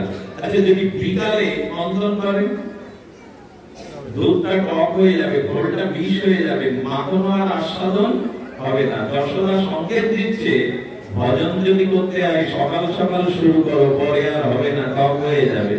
জরাগাতি এসে ধরবে, সকাল সকাল মন্থন করো। কত বড় তত্ত্ব শিক্ষা এই নামোদরে আমাদের মা দিচ্ছে যশোমতী কৃষ্ণ জননী নন্দ মন্দিরে। আর নিজে বলছেন সকাল সকাল ভজন করো। কথাটি প্রহ্লাদ মহারাজ বলে দিয়েছিলেন, কৌমারাং আচারিত প্রাজ্ঞ ভগবত ধর্মান। যদি ধর্ম আচরণ করতে যাও কিশোর বয়সে শুরু করো। আচ্ছা বলুন তো, অন্য ধর্মের থেকে সনাতন ধর্ম ছোট ছোট বাচ্চাদের ধর্মীয় শিক্ষার ক্ষেত্রে পিছিয়ে নেয় গিয়ে? বলতে যেন লজ্জা না পাই আমরা। আমাদের সন্তানদের আমরা ডাক্তার, মাস্টার, উকিল, প্রফেসর করতে চাইছি, তাতে কোনো দোষ নেই। পিতামাতা চাইতেই পারে তার সন্তানকে মানুষ করতে, কিন্তু ভালো ডাক্তার, সব ডাক্তার, সব মাস্টার এটা করতে চাইছেন তো? আর সনাতন হিন্দুর ঘরে ঘরে প্রার্থনা নাই, মঙ্গল আরতি শতকরা 10 পরিবারেও দেয় না। ঘরে মঙ্গল আরতি মায়েরা 100 পরিবারের মধ্যে 10 পরিবারেও দেয় না। সকাল সন্ধ্যা 2-4 জন মিলে হাতে তালি দিয়ে হরিনাম করার নির্দেশ মহাপ্রভু দিয়েছিল। এত বড় নাট মন্দির মানে আমি শুনেছি বেদাগায় যজ্ঞ হয়, কয় প্রহার হয়? 24 প্রহার। এই পাড়াতে খোঁজ করে দেখুন তো কার বাড়িতে সকাল সন্ধ্যা একটু করতাল খোল হাতে তালি দিয়ে পিতা মাতা সন্তানজন বসে সংকীর্তন করে। শতাংশের মধ্যে 10 বা 20% হতে পারে। একদিকে মহাপ্রভু নাম যজ্ঞ দিচ্ছেন 3 দিন ধরে, অথচ আপনি বাড়িতে হরিনাম করেন না। মহাপ্রভু আসলে হরিনামের কথা বেশি বলে যায়নি, বলেছে গৃহে গৃহে হরিনামের কথা। আপনি মহাপ্রভুকে মানছেন? শোনো মিশ্র কলিযুগে নাহি তব যোগ্য, এতএব গৃহে তুমি কৃষ্ণ ভজ গিয়া ঘটিনা টিপরি ওরি একান্ত হইয়া। এ কথা বহুবার বলেছি, কাজে লাগেনি। অতএব গৃহে তুমি কৃষ্ণ ভজ গিয়া, মহাপ্রভু কোথায় দেখাচ্ছেন? একটু কথা বলো, আমার ঘুমায় না, কোথায় দেখাচ্ছেন? গৃহে। আমি আসলে করছি তো গৃহে করছি কই? শোনো শোনো নিত্যানন্দ, শোনো হরিদাস, সর্বত্র আমার আজ্ঞা করো প্রকাশ। জীবের দ্বারে দ্বারে গিয়া করই ভিক্ষা। কোথায় দেখিয়ে দিচ্ছেন মহাপ্রভু? জীবের দ্বারে দ্বারে দ্বারে। কিন্তু আজ হচ্ছে আসলে। কি করে এই জাতির কল্যাণ চান? মহাপ্রভু বলেন সাথে পাশে মিলে হাতে তালি দিয়ে করতাল বাজিয়ে ঢাল বাজিয়ে যে বাড়িতে কীর্তন হয় ওখানে অভিশাপ প্রবেশ করতে পারে না। আজ নিত্যানন্দ প্রভু দাঁড়ে দাঁড়ে হরিনাম গিয়ালেন। এখানে একটা দল আনতে গেলে 50,000 60,000 টাকা দিতে হয়। 2 ঘন্টা করে আসলে ওটা 4 ঘন্টা। কিন্তু গ্রামের একজন শুদ্ধ দরিদ্র বৈষ্ণব যে পোশাক ধরি তিলকমালা নেয়, তাকে মাসে 20,000 টাকা দিন, ওই পাড়াটাই প্রভাতে সে নগর কীর্তন করে আসবে। ঘুমিয়ে থাকা মানুষের কাছে হরিনাম যাবে।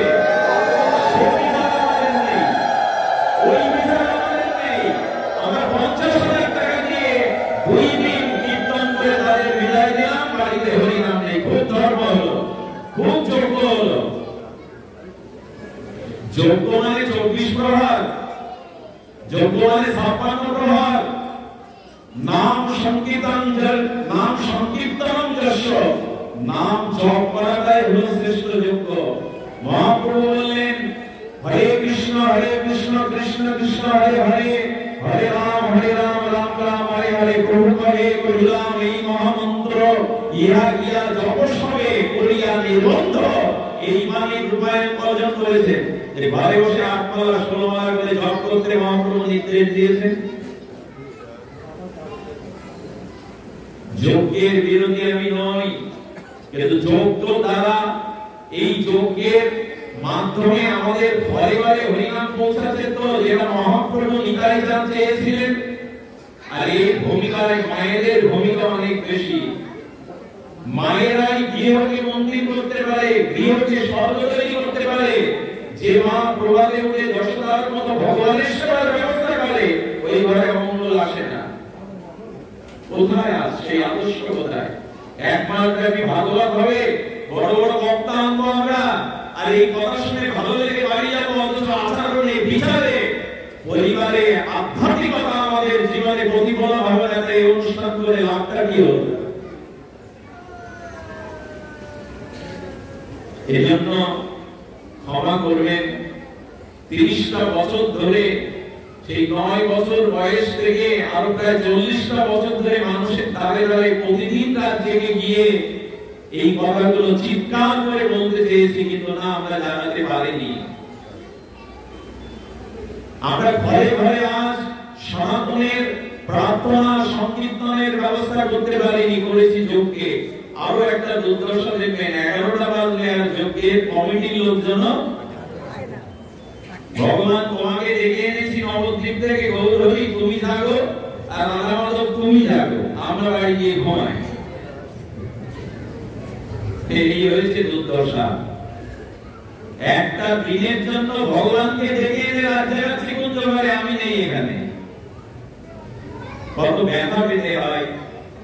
শুদ্ধ সদাচারী না হলে আমাদের জীবনে কল্যাণ হবে না। যিনি চা খেয়ে বিড়ি খেয়ে এসে নাম করতে উঠলেন, তার এই জিহ্বায় হরিনাম কতটা শুদ্ধ হওয়ার অনুমোদন দিয়েছে শাস্ত্র। বরঞ্চ বৈষ্ণব শাস্ত্রে এই কথা বলেছেন, অসাধু সঙ্গেতে ভাই কৃষ্ণ নাম নাহি হয়, নামাক্ষর বাহির হয় বটে। যে নিজে আচরণ করে না, ধর্ম উপদেশ দেওয়ার অধিকার তার নাই। আগে নিজে আচরণ কর, তবে অন্যকে প্রচার কর, অন্যকে শিক্ষা দাও। ভাগবতে অনেকেই দেখেছি কাঠি থেকে কি বের করে, কৌটা সাদা, ওরা দুটো মুখ, পানের রস নিতে থাকে, জর্দার রস নিতে থাকে, হরিকথার রস নিতে থাকে। এই আচরণের দ্বারা এগোনো যাবে না। আমি ছোটবেলায়, আমার গ্রামের পাশে, আমি ছোটবেলা থেকে পাঠ করি, 9 বছর বয়স থেকে। এইটা পিতার হাত ধরেই যাওয়া। এক সাধু সেবা হচ্ছে, ওখানে দেখি চা বিড়ি পান সব ডালা সাজিয়ে আনে। ওই বয়সেই আমি অনেক কিছু প্রশ্ন করতাম, সাধু বাবা এখানে চা বিড়ি পান কেন? বলে তুমি তো শিশু, শাস্ত্র জানো না। শাস্ত্রে কি আছে? আমাকে কি শোনালো জানেন? এক বৃদ্ধ সাধু বলে, চা বিড়ি আন, চা বিড়ি পান সাধু ডেকে আন, এইটাই লেখা আছে। চা বিড়ি পান সাধু ডেকে আন। এই জাতির দুর্দশা কতখানি হতে পারে। যে ভাই দিব্য, আজকে দেখুন, আজকে রাধাকুণ্ডে গিয়ে দেখুন, বাবাজিদের দেখুন, ত্যাগী বৈষ্ণবদের দেখুন, শুদ্ধ আচরণ না হলে ওই নাম প্রেম সৃষ্টি করে না। আমি আচার করো, তবে তোমার প্রচারের অধিকার। কর্ণে রথের চাকা কুরুক্ষেত্রে মাটিতে প্রথিত হয়ে গেছে। কর্ণ অর্জুনকে বলছে, রথটা তুলতে দাও। নিরস্ত্রকে অস্ত্র পরিশোধন করা কোন যোদ্ধার ধর্ম নয়। অর্জুন ধনুর্বাণ হাত থেকে ফেলে দিয়েছে, রেখে দিয়েছে ধনু। কর্ণ যখন রথের চাকা তুলছে, কৃষ্ণ হুঙ্কার দিয়ে উঠলেন, অর্জুন এই মুহূর্তে কর্ণকে বধ করো। কর্ণ বলছে, বা কৃষ্ণ বা, একজন নিরস্ত্রকে তুমি হত্যা করার জন্য প্রেরণা দিচ্ছ, তুমি ভগবান। কৃষ্ণ অঙ্গুলি তুললেন, তুলে বললেন, কর্ণ ধর্ম যে আচরণ করে না, ধর্মের দোহাই দেওয়ার অধিকার তার নেই। তুমি দুর্যোধনকে বলেছিলে দ্রৌপদীকে বস্ত্র হরণ করে উটের উপরে বসাতে। যেদিন তোমরা 7 জন মিলে আর এই চক্রব্যূহের মধ্যে নিরস্ত্র অভিমন্যুকে পেছন থেকে ছুঁড়ে মেরেছিলে, সেদিন তোমার এই উপদেশ ধর্মজ্ঞান কোথায় ছিল? যারা ধর্ম নিজে পালন করে না, ধর্মের উপদেশ দেওয়ার অধিকার নেই। এই মুহূর্তে অর্জুন তুমি কর্ণকে বধ করো। সুধীজন, আচরণ চাই। ধর্ম পোশাকে নয়, ধর্মমালা তিলকেও এগুলো বাহ্যিক লক্ষণ, এগুলি লক্ষণ বটে, বৈকুণ্ঠের চিহ্ন বটে, এগুলো ধারণ করতে হবে সম্প্রদায়ের নিয়ম। কিন্তু মূল জিনিসটাই হলো আচার, পরম ধর্ম আচরণ। এই আচরণটাই আজ আমাদের মাঝে নাই। যশোদা ওই আচরণ করছেন। গোপালকে তিনি ননি দিয়ে নিজে সেবা করাবেন। সুধীবৃন্দ, এই সময় ঘটনা ঘটে গেল, অপূর্ব ঘটনা। যশোমতী কৃষ্ণ জননী নন্দগেহিনী আর যখন দধি মন্থন করছেন, যশোমতীর হাতে ছিল স্বর্ণ বালা। সেই কঙ্কন গুলো, বালাগুলো হাত থেমে গেলেও ঝানাত ঝানাত তালে নৃত্য করছে। যশোদা মনে আনন্দে হাতে গোপালের সেবা, বদনে গোপালের মধুর গুণকীর্তন আর হৃদয়ে গোপালের লীলা স্মরণ। এই তিন ভাবেই হলো ভজনের পরিপূর্ণতা। সেতারের একটা তার যদি কেটে যায় আর তারগুলো সুরমুচ্ছনা আলাপ করতে পারে না, কারণ আমার শরীর এখানে মন চলে গেছে বাড়ি, আপনি ভাগবত শুনতে আসেননি। কোন মন প্রাণ দিয়ে ভগবানকে ডাকতে হয়। হাতে ভগবানের কর্ম, মুখে ভগবানের নাম আর হৃদয়ে ভগবানের লীলা স্মরণ। এই তিন এক হলেই তবে ভগবান নেমে আসে সেখানে।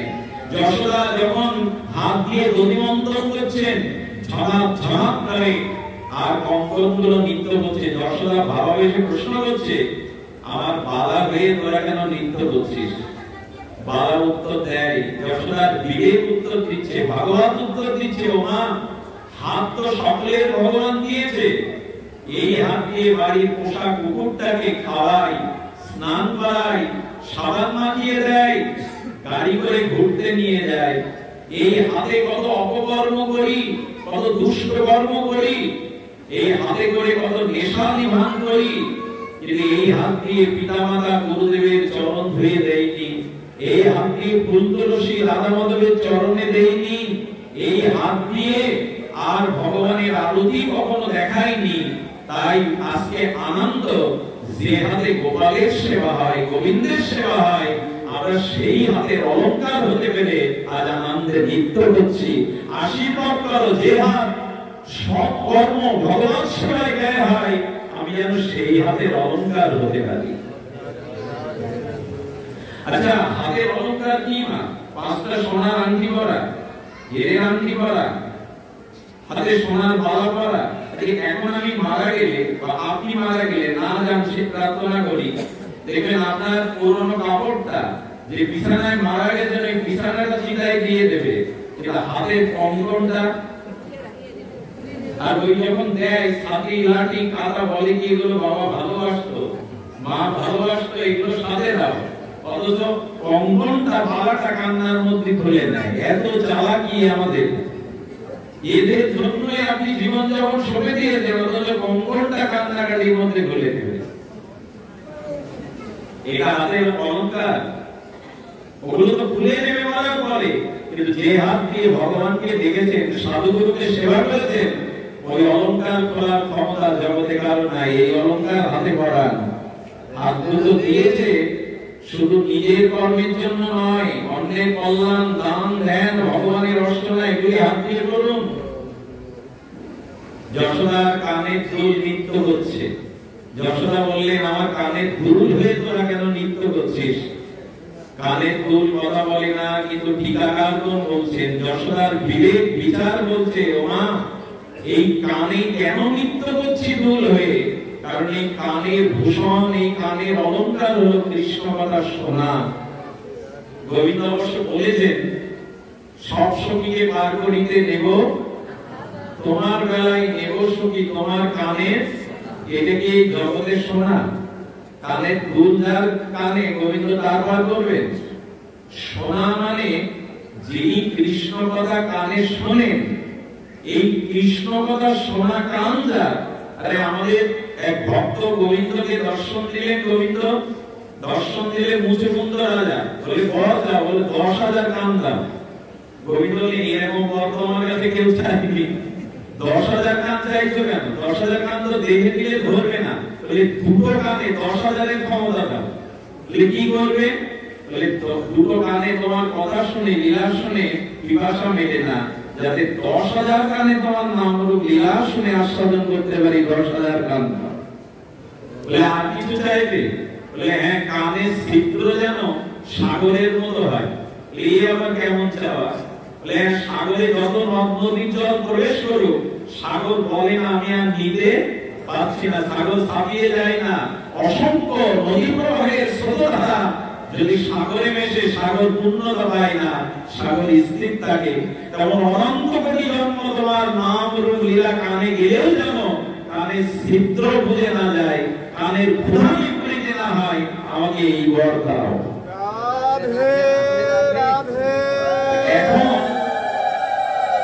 এখন কর্ণের ভুল, কানের ভুল না।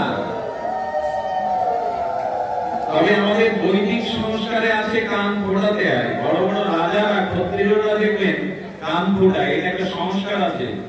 আমাদের 22 বা 20 সংস্কারের মধ্যে একটা এটা দোষের না, কিন্তু কানের অলঙ্কার। আরেকটি ঘটনা ঘটে গেল, যশোদার চুলগুলো আলায়িত ছিল। মন্থন করতে গেলে শরীর একটু হেলে তুলে যায়, তো চুলগুলো ধুলাই লুটোপুটি খায়। এই চুলগুলো মালতীর মালা দিয়ে বেষ্টন করে রেখেছে, ভারী মালতীর মালা। যশোদা লক্ষ্য করছেন কৃষ্ণ চিন্তা, কৃষ্ণ গুণগান, কৃষ্ণ কর্ম করছে, কিন্তু মালাগুলো, ফুলগুলো ঝরে ঝরে পড়ছে। বললেন, যশোদা বললেন, তোরা শিখি মাথায়, তোরা আমার চরণে পড়ছিস কেন, অন্য জায়গায় না পড়ে? ফুলগুলো যেন উত্তর দিচ্ছে যশোদার বিবেক হয়ে, ভাগবত হয়ে। ওমা, যারা গোবিন্দের লীলা কীর্তন চিন্তা করে, যারা ভগবানের স্মরণ মনন করে, তাদের মাথায় ভারী বোঝা থাকে না। তারা বোঝা থেকে নেমে তার চরণের দাস হয়ে যায়।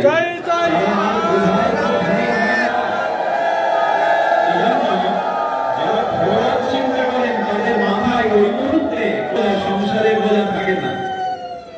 আপনারা কত দূর দূরান্ত থেকে এসে বসেছেন, আপনাদের মাথায় এখন কারো সংসারের বোঝা নাই। এটাই কৃষ্ণ কথা শ্রবণের, এটাই হরি কথা শ্রবণের ফল। বোঝা সবাই চাপিয়ে দেয়, বোঝা কেউ নিতে চায় না। একমাত্র বোঝা নেওয়ার জায়গা হলো সাধু সঙ্গে হরি কথা। এখানে বোঝা নেমে যায়, বোঝা মাথায় আর ভারী হয়ে থাকে না। তারা প্রভুত্ব থেকে দাস হয়ে চরণে নেমে যায়। কি অবাক করা কাণ্ড দেখুন! কৃষ্ণ ঘুম থেকে উঠেছেন, রাতে মা তার কমলাক্ষ নয়নে সেই কাজল দিয়েছিল। কৃষ্ণ ঘুম থেকে সেই কাজল মুছছে। আহা, ভগবানের কি রূপ! সেই অপরূপ সুন্দর বদনে বজ্জলি রাতের কালিগুলো আর চোখে মুছতে মুছতে মার সামনে এসে ডাকছে, ও মা যশোদে, যশোদে। কিন্তু যশোদা তন্ময় হয়ে গোবিন্দের গুণকীর্তনে ব্যস্ত। সুখদেব গোস্বামী তত্ত্বে ঝঙ্কার দিয়ে বলেন, এই দেখো, মন প্রাণ দিয়ে যদি ভগবানকে দেখা যায়, তখন ভগবানের কাছে তোমায় যেতে হয় না। এই দেখো, ভগবানই ভক্তের কাছে চলে এসেছে। যশোদাকে ডাকছে, যশোদা শুনতে পাচ্ছে না। কতটা কৃপা হলে যশোদা, কতটা সৌভাগ্যবতী হলে আজ ভগবান এসে আঁচল ধরে ডাকছে, তবু ভগবানের ডাকেও সাড়া দেওয়ার ভাবনা নেই, ভজনে এতটা ডুবে গেছে। আচ্ছা, আপনাদের একটা কথা বলি, ভগবানের থেকে আরো আস্বাদনীয়, ভগবানের থেকে আরো প্রিয় ভগবানের ভজন। দেখুন, ভগবান আপনার সামনে আসলে কিছু হবে না যদি আপনার জীবনে ভজন না থাকে। বোঝা গেল কথাটি? ভগবান এসে যদি বলে আমাকে চাও না আমার নাম চাও, কি চাইবেন? ভগবানকে চাওয়াটা বুদ্ধিমানের কাজ না, তার নামটা চাওয়াই বুদ্ধিমানের কাজ। কেন জানেন? ভগবানকে আপনি ঘরে রেখে দিলে তাকে সময় মতো সেবা দিতে হবে, তার সুখ সুবিধা দেখতে হবে, তার সেবার পেছনে লেগে থাকতে হবে। আর ভগবান এক জায়গায় স্থির থাকতে পারেন না, তার লীলা আছে, তিনি নিত্য লীলায় চলে যান। ভগবান শ্রীকৃষ্ণ 125 বছরে চলে গেলেন, মহাপ্রভু 48 বছরে লীলা সম্পাদন করলেন। কিন্তু নাম চিরদিনই থেকে যাবে, নাম চলে যাবে না। ভগবান চলে যায়, নাম থেকে যায়। ভগবানকে পাওয়ার থেকে তার ভজন পাওয়াটা আরো আস্বাদনের। এ কথা ভক্তরাই বলেছে, প্রভু তোমার যে নাম রূপ লীলা যখন ভজন করি তখন যে আনন্দ হয়, কংস তো কৃষ্ণকে দর্শন করলো, ভগবানকে তো দুর্যোধন দর্শন করলো, এদের তেমন কিছু হয়নি। মুক্তি পেলেও এরা প্রেম পায়নি, আস্বাদন পায়নি।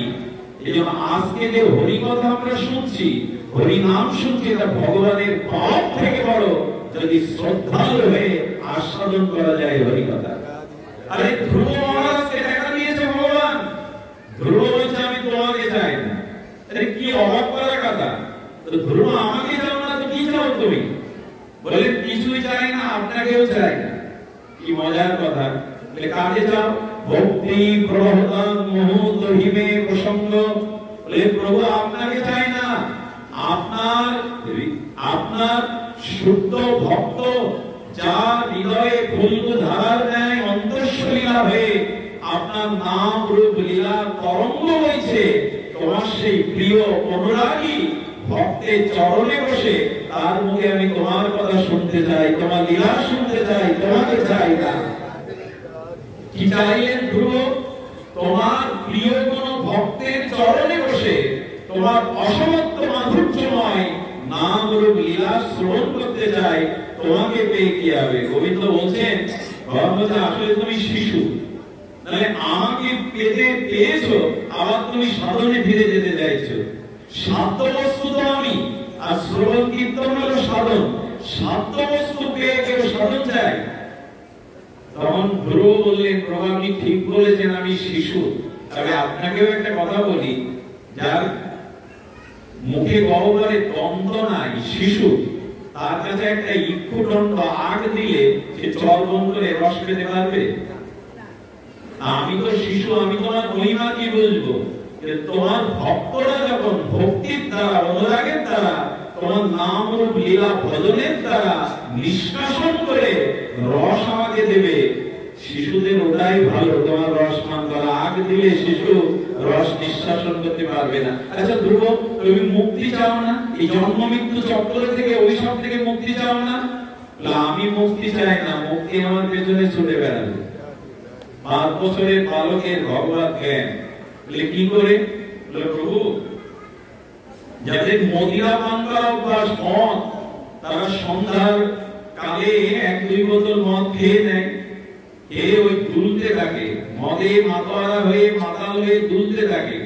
আর প্রভু দুলতে দুলতে তাদের অঙ্গের বসন কোথায় খুলে যায়, খুলে পড়ে, ওরা নিজেরাও বলতে পারে না। আমি যখন তোমার ভক্ত সঙ্গে তোমার নাম রূপ লীলা এই অমৃত পান করতে করতে আমিও যখন তোমার নামে তোমার প্রেমে মাতোয়ারা হয়ে যাব, তখন আমার মুক্তি কখন খসে পড়বে আমার জানার দরকার নেই, মুক্তি এমনি খসে পড়বে। তোমার নাম রূপ লীলা শ্রবণের ভাগ্য দাও। এই হলো সিদ্ধান্ত। ভগবানকে পেয়ে আমরা খুব আস্বাদন করতে পারবো না যদি ভজন না থাকে। এই অনুরোধ করবো, আসুন আমরা ভগবানের ভজন করি। ভগবানের ভজনের মধ্যে দিয়েই আছে এই পরম প্রাপ্তি। আমাদের বিচার, আমাদের বিবেক শুদ্ধ হবে ভগবানের ভজনে। যশোদা মার পেছনে গোপাল কাঁদছে, আর কাঁদতে কাঁদতে আপনারা জানেন যশোদা যখন চেতনা ফিরে পেলেন, গোপালের কোলে উঠে 3টে লীলা গোবিন্দ দেখালেন, যা বিস্ময়কর, যা সম্ভব না, কিন্তু সেই অসম্ভবকে সম্ভব করলেন। ভক্ত ভক্তিতে বিবশ স্বয়ং ভগবান। এখানে তো ভগবান নয়, এখানে যশোদা নন্দন, ব্রজেন্দ্র নন্দন। কি দেখালেন? ভগবানের ক্ষুধা নাই, আত্মকাম পূর্ণকাম, কিন্তু মায়ের দুধ খাওয়ার জন্য কাঁদছে স্বয়ং ভগবান, ক্ষুধা লেগেছে। এই দেখো ভক্তির কাছে, ভক্তের কাছে আত্মকাম পূর্ণকাম ক্ষুধা তৃষ্ণার বহু ঊর্ধ্বে ভগবানেরও ক্ষুধা লেগে যায় যদি ভক্তের কাছে আসে। ক্ষুধাটা মানে তো কামনা, দুধ পান করার কামনা। কামনা কি ভগবানের মধ্যে থাকে? এই দেখুন আমার লোভ জাগালো, ভক্তের ভক্তিতে ভগবানের লোভ জাগাচ্ছে। যখন কড়াইটা নামানোর জন্য, দুগ্ধ বর্তন হচ্ছে কড়াই নামানোর জন্য গোপালকে রেখে দিচ্ছে, তখন বলছে মা আমি আরো বুকের দুধ খেতে চাই, আমার ক্ষুধা যায়নি, আরো খেতে চাই। এটার নাম লোভ, এটাও জেগে যাচ্ছে। আরে ভগবানের ক্রোধ আছে তো, ক্রোধ জেগে গেল, যেই তাকে ফেলে তুই কড়া নামাতে গেল, সেই ক্রোধে দন্ত ক্রোধান্বিত হয়ে ভাণ্ডগুলো ভেঙে দিলেন। ভগবানের কামনা, ক্রোধ, লোভ জাগিয়ে দেয় ভক্তের ভক্তিতে। আচ্ছা, অপরাধ করলে পায়ে বাঁধতে হয়, হাতে বাঁধতে হয়, উদারে বাঁধলেন কেন যশোদা? অপরাধীকে বাঁধি কোথায় আমরা? হাতে বা পায়ে। কিন্তু দামোদর কেন উদরে বাঁধলেন কেন? আসলে যশোদা গোবিন্দকে যশ দিতে এসছেন। শোনো ভগবান, তুমি যদি যশোদার কোলে না আসতে, তোমার এত যশ হতো না, এত খ্যাতি হতো না। উনি তোমার উদরে না বাঁধলে তোমার নাম দামোদর হতো না। ভক্ত ভগবানকেই যশ দিচ্ছে, ভগবানকে আনন্দ দিচ্ছে। এ ভক্ত যে ভগবানকে আনন্দ দিতে পারে, আনন্দময় সচ্চিদানন্দ ভগবানকে আনন্দ দিতে পারে। ভগবান আনন্দ পান কার কাছে? ভক্তি এবং ভক্তের কাছে। আর সেটা অর্জন করতে গেলে সাধু সঙ্গে ভজন চাই, নিষ্কাম ভগবানের উপাসনা চাই, কিছুই চাই না। ইহকাল পরকালে তোমার কাছে কারো কাছে কিছুই চাই না, যেন তোমার ভজন করতে পারি। ছোট একটা দৃষ্টান্ত দিয়ে আজকে পাঠ বিশ্রাম করি। তাপ প্রবাহ, অনেকেই কষ্ট পাচ্ছেন, রোদের মাস। ভজনটা কেমন এটা বৃন্দাবনের দৃষ্টান্ত না দিলে বুঝবো না। যতবার বলতে চেষ্টা করেছি ততবার হৃদয়টা ভেঙে গেছে, ততবার হৃদয়টা দ্রবীভূত হয়ে গেছে। ভজন কাকে বলে দেখুন। এক বুড়িমা বৃন্দাবনে, তার কাজ ছিল রুটি তৈরি করা, সবজি করা। খুব ধ্যান দিয়ে শুনুন, প্রায় 200 বছর আগের ঘটনা। এই রুটি সবজি করে একটু গোবিন্দকে, রাধারানীকে বলতো লালা খা লিয়ে। যে রুটিটা ফুলতো বেশি, সেই রুটি ছিঁড়ে বলতো লালা খা লিয়ে। এই হলো ওদের নিবেদন। রাধারানীকে বললো লাডলি খা লিয়ে। এই দিয়ে একটা ঝুড়িতে বেশ রুটি 20-25 গ্রাম রুটি নিয়ে 3-4 জন বাবাজি, যারা কারো কাছে বেগে খেত না, বসে বসে রাত দিন রাধারানী চরণ চিন্তা করতো, তাদের ওই রুটিগুলো দিয়ে আসতো। এই হলো ওনার ভজন। কারণ ভগবানের সেবা থেকে তার ভক্ত সেবা শ্রেষ্ঠ। ভগবানের সেবা করলে ভগবানকে পেতে বিলম্ব হতে পারে, নাও পেতে পারে, কিন্তু ভক্ত সেবা করলে ভগবানকে পাবেন, এতে কোনো সন্দেহ নেই। একথা লক্ষ্মী দেবী ভগবানকে বলেছিলেন, কমলা দেবী। সুধীজন তো বুড়িমা যাচ্ছেন, তখন 45 নয় 50 ডিগ্রি সেলসিয়াস গরম বৃন্দাবনে। উত্তরপ্রদেশে আপনারা জানেন তাপ প্রবাহ কতটা হয়। ওনার পায়ে ফোসকা পড়ে যায়। ওনারও তো পায়ে জুতো দেন না, আমাদের কানাই দেয়নি, রাধারানী বৃন্দাবনে জুতো বা পাদুকা পরেনি, এই জন্য ওরাও পরে না। কিন্তু অত গরম, বুড়িমার পা ফুলে যায়, তাই পুরনো চটি জোড়া ধোলা মেখে আছে, ওই বের করেছে। কিন্তু বাবাজিদের কাছে যাওয়ার অনুরাগে সে জুতো পায়ে না পরিয়ে সেই ঝুড়ি রুটির উপরেই রেখে দিয়েছে। কতটা আবেশ দেখুন। বাবাজির সামনে গিয়ে বললেন, বাবা মাদু করে ইজিয়ে। বাবা দেখছে রুটির সাথে সবজির সাথে পরিমাণ জুতো, ধুলো মাখানো জুতোটাও মাখানো ওখানে।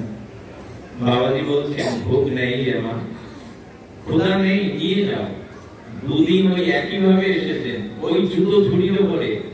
3 দিনের দিন ঝুড়ি নামানোর পরে বুড়িমা হাত জোর করে বললেন, বাবা আমার সেবায় কোনো অপরাধ, কেন মাদুরি নিচ্ছ না? আমি তো গোপাল সেবা জানি না, আমি তো রাধারানীর সেবা জানি না। আমি জানি তোমাদের সেবা করলে আমার রাধারানী সন্তুষ্ট হবে, আমার গোপাল আনন্দ পাবে। বৈষ্ণব সেবা ছাড়া কেউ নিস্তার পায়নি, ভক্ত সেবা ছাড়া কেউ নিস্তার পায়নি। বাবা আমার অপরাধ কি? যেই বলতে যাবে যে তোমার মাদুকরির উপরে তোমার জুতো, সেই বাবাজি মহারাজ তাকে কি দেখলো জানেন? সত্য যুগের ঘটনা না, ত্রেতার না, এই কলিতে ঘটা মাত্র 150-200 বছর আগের ঘটনা। বাবাজি দেখলেন ছোট্ট গোপাল ওই ঝুড়ির মধ্যে বসে ওই জুতো মাখানো রুটিটা নিজে আস্বাদন করছে। বাবাজি মহারাজের চোখে জল এসে গেল। বুড়িমার পায়ে লুটিয়ে পড়ে বললেন, ক্ষমা করে দে মা, তোদের ভালোবাসায় তোদের জুতো মাখানো মাদুকরি গোপাল বসে বসে খাচ্ছে, আমি বিচার করেছি মা, তোমার মতো ব্রজবাসীর বিচার আমি করেছি, আমার ক্ষমা নেই, লুটিয়ে পড়েছে চরণে। ভাবতে পারো মা, ভক্তি কি জিনিস। ব্রজবাসীদের ভক্তিটা গোবিন্দ দেখালেন, এদের আমি এদের দ্বারে দ্বারে কেন যাই? ক্ষুধার্ত হয়ে নড়ি চুরি করতে কেন যাই ওদের দুয়ারে? ব্রহ্মা তপস্যা করে আমাকে পাই না, দেবতাদের কথা নাই, যোগী ঋষি মুনি অমরত্তা বিমলত্তগণ আমাকে পাই না, আর আমি তাদের মাদন স্বীকার করেছি, তাদের এক ফুটা মাখনের জন্য আমি ধিন ধিন করে নাচি। বিশ্ববিদ্যালয়টা ভক্তির জন্য, ব্রজে নিষ্কাম ভক্তি। আর একদিনের ঘটনা বড় হৃদয়কে বিগলিত করে দেয়। রাজস্থান বৃন্দাবনের একটা অংশ, এই রাজস্থানের এটি স্থান, প্রখর রৌদ্র, সূর্যের কিরণে চারিদিকে পুড়ছে যেন অনালে। এক 80 বছরের বৃদ্ধ বাবাজি মহারাজ, তিনি যাচ্ছেন রাধে রাধে বলতে বলতে কণ্ঠ পর্যন্ত তার তৃষ্ণা প্রকট হয়ে গেছে, আর জল না হলে বাঁচবেন না। এক ব্রজবাসী মা গাভী মায়ের জন্য, গোমাতার জন্য ঘাস নিয়ে মাথায় করে আসছিলেন। ওই মাতাজিকে দেখে আর এই বাবাজি বলল যে লাডলি, ওরা মেয়েদেরকে লাডলি বলে রাখে, রাধা রানীকে বলে লাডলি, পিপাসা কা পানি মিলেগা।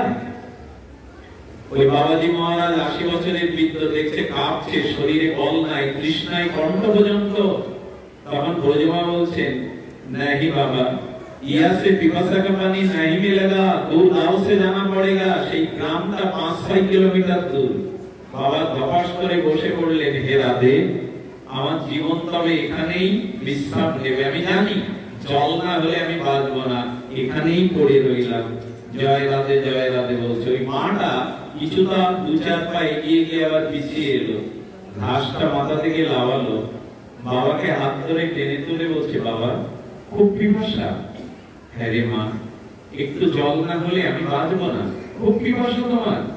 যখন 2-3 বার বলেছে, কি করলো জানো? পৃথিবীর কোন শাস্ত্রে এটা লেখা নেই। ওই ব্রজবাসী মা বুকের কাপড় আগলা করে দিল, তার স্তন থেকে স্নেহ বৎসল মায়ের মতো 2-4 ফোঁটা দুগ্ধ তার ঠোঁটে গিয়ে পড়লো। ওই দুগ্ধ পরিত হয়ে ঠোঁটে যাওয়ার সাথে সাথে, মুখে যাওয়ার সাথে সাথে বাবা প্রেম ভক্তিতে মস্তিত হয়ে পড়ে গেলেন। মাটি চলে গেল বটে, তবে তার চরণ চিহ্নটা যায়নি। ব্রজের ধুলির উপরে তার চরণ চিহ্নটা অঙ্কিত হয়ে আছে। বাবাজি মহারাজ ওই চরণ চিহ্নের প্রতি গড়াগড়ি দিতে গিয়ে বললেন, মা রে, আমার এক জন্মের পিপাসা না, আমার অনন্ত জন্মের পিপাসা আজ মিটে গেল। এই হলো ব্রজ, এই হলো ব্রজের ভজন। এই ব্রজের ভজন এমনই, এরা সর্বস্ব দিয়ে দিয়েছে এই ভক্তের সেবার জন্য, অনুরাগের জন্য। কেন ব্রজবাসীদের দুয়ারে গোবিন্দ বাধা পড়ে? কেন দুয়ারে দুয়ারে যান? আজও যাদের এই জাতীয় ব্রজ ভক্তি আছে, নিষ্কাম ভক্তি আছে, ভগবান আজও তাদের দুয়ারে যান। সুধীবৃন্দ, এই ব্যাকুলতা দরকার, এই আরতি দরকার, এই পিপাসা দরকার, তাকে ভালোবাসা দেওয়ার। সুধীবৃন্দ, শ্রীরাম বৃন্দাবনে এমনি করেই আপনারা জানেন, বহুবার এইসব লীলা আমরা আস্বাদন করেছি। এক বাবা গোবিন্দকে 12 বছর মালা পরিয়েছেন, হাতে সুস ফুটে ফুটে ঘা হয়ে গেছে, আঙুলগুলো ফুলে গেছে।